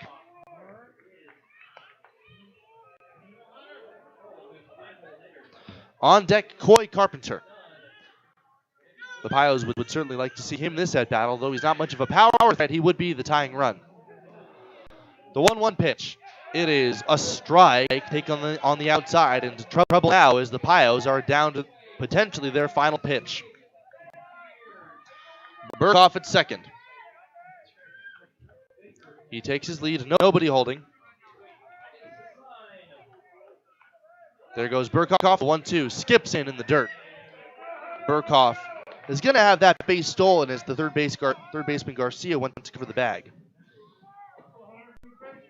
Most of the time you wouldn't even bother with a 3-run lead, and that'll be defensive indifference. But now, Burkhoff just 90 feet away.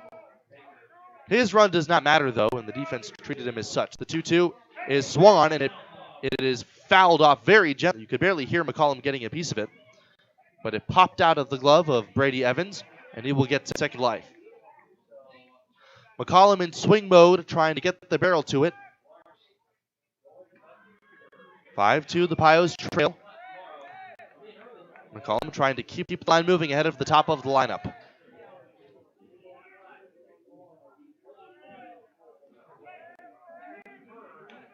McCollum waits, the 2-2, and he pops one up foul.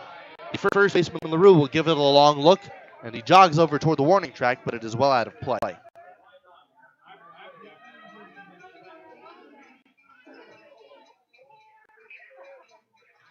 2 balls and 2 strikes. One more time, McCullum. Staying in there now. 2-2. And he swings and gets a piece of it foul again. Just barely staying alive. Still 2-2.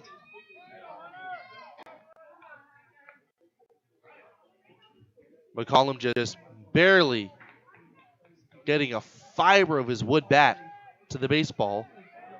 That's kept him alive so far. Let's see if he can keep this game alive. And it is way outside. A fastball missing badly there. 3-2. To McCollum's credit, he's putting together quite a tenacious at bat.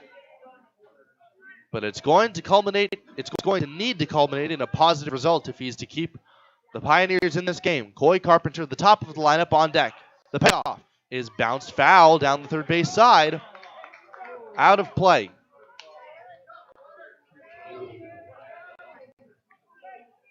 McCollum with the most tenacious at bat of the past few innings for the Pios, and the best with runners in scoring position today. They're riding an 0 for 8 as their problems cashing in have resurfaced. The payoff pitch. It is swung on and bounced just foul down the third base line. Out of play.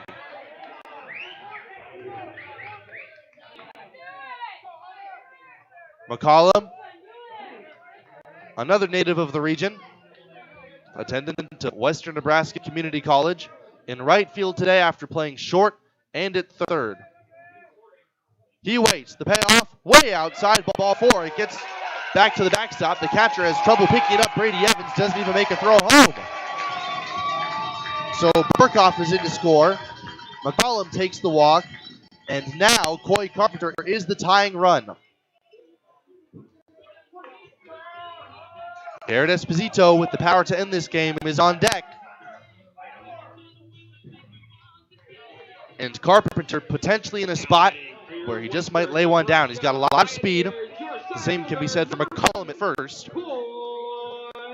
And he hasn't been seeing the ball all that well today. That plus a wet ball on the wet grass might just turn up the heat enough to force an error.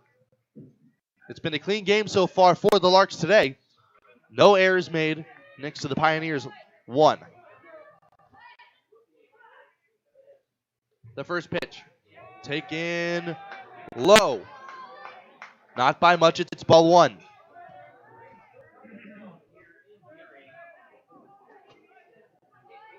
Five to 3 with the tying run at the plate for the Pioneers. The pitch is sliced down the left field line, but foul. It caroms off the bullpen fence and trickles out toward fair territory. 1 ball, 1 strike. A run to score after a walk, a couple of steals, and a wild pitch. McCollum at first. Here's the pitch. And there's a swinging strike 2 on low outside breaking ball. And once again, the Pios down to their final strike. Carpenter so tenacious, the third baseman playing back. All that he has to do is put the ball in play, which for the most part he has failed to do. 1-2 is swung and popped foul. He went even farther off the plate. And Carpenter stayed in there, got the very end of his bat to it.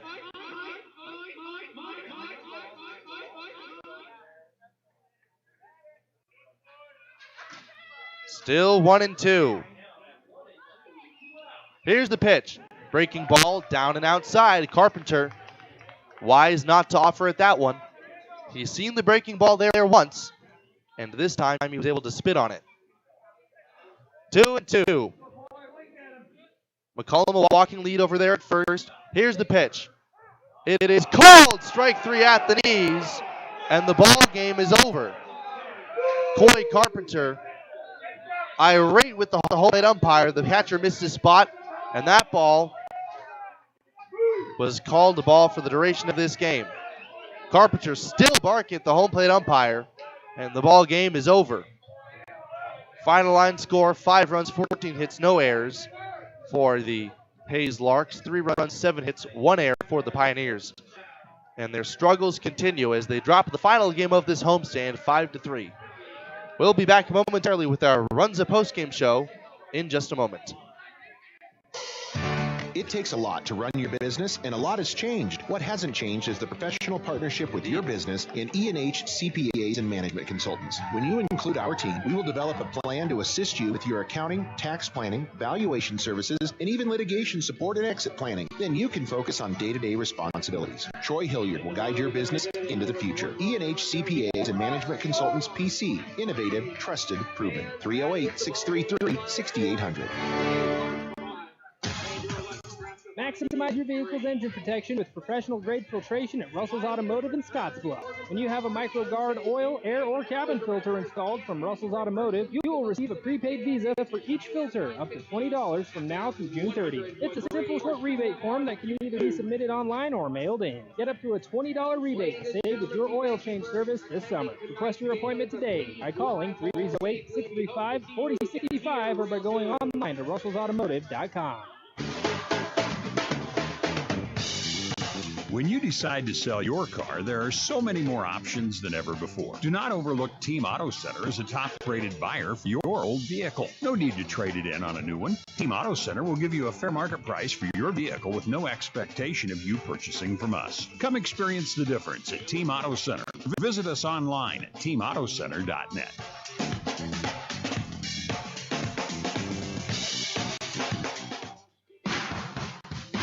Look like a team, work like a team. Professional uniforms from Ideal Linen and Uniform. Shirts, pants, coveralls, lab coats, scrubs, cook shirts, aprons, and much more. Ideal also offers flame-retardant garments and feature the Ideal Connect tracking system. So when your uniforms are sent for laundry service, they will be tracked and returned professionally, cleaned and pressed. For a free quote and to see our entire line, go to ideallinen.com. Stop by 506 South Beltline Highway in Scottsbluff. Locally owned and operated for over 100 years.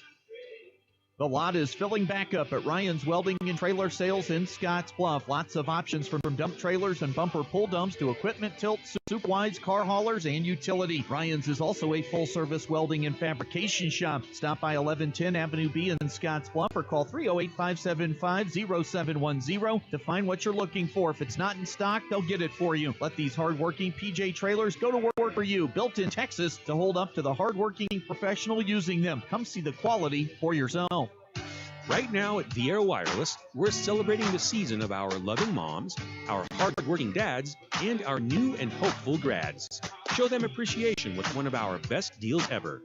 Get half off any tablet when you buy a phone with the new renewed line. That includes the latest generation tablets from Apple and Samsung. You can also get them a new Samsung Galaxy S23 on us when you buy another one with trade-in. For more information, visit your local Viera store today. Restrictions apply. See store for details. It's time now for the Runza Post-Game Show, presented by Runza Restaurants. Runza makes a great stop before or after every game. Win or lose, Runza makes it all better.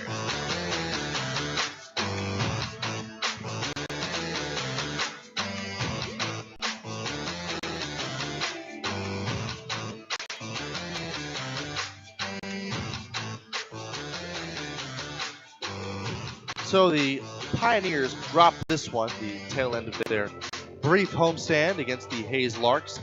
5-3 the final score, 5 runs, 14 hits, 1 error, and 14 left aboard for the Larks. 3 runs, 7 hits, 1 error, and 7 stranded for the Pioneers. Let's look at the summary of the game. It was a pretty gritty competition for both sides over the course of this one. First blood was drawn in the second inning by Ebbing, who came up with an RBI single to make it 1-0 Larks. A couple of singles, a wild pitch, and a productive out for Austin Burkhoff made the game tied at 1 in the last of the second inning. It took until the 5th for the Larks to go back ahead on an RBI single by Trent Baker, who ended up getting the save in this one. And although that lead would not remain for long, as Griffin Robinson hit his second home run of the year, a solo shot that tied the game up at 2. Callan Kuyava, before he eventually got eclipsed, stranded the bases loaded in the 6th, and eventually he gave up a 2-run home run to Garrett Gruel, the left fielder, his first of the year, a line shot that went 2/3 of the way up the scoreboard out here at Org Trail Park. That made it a 4-2 game. The lead was extended to 5-2 after an RBI single by Austin Strassner, the shortstop.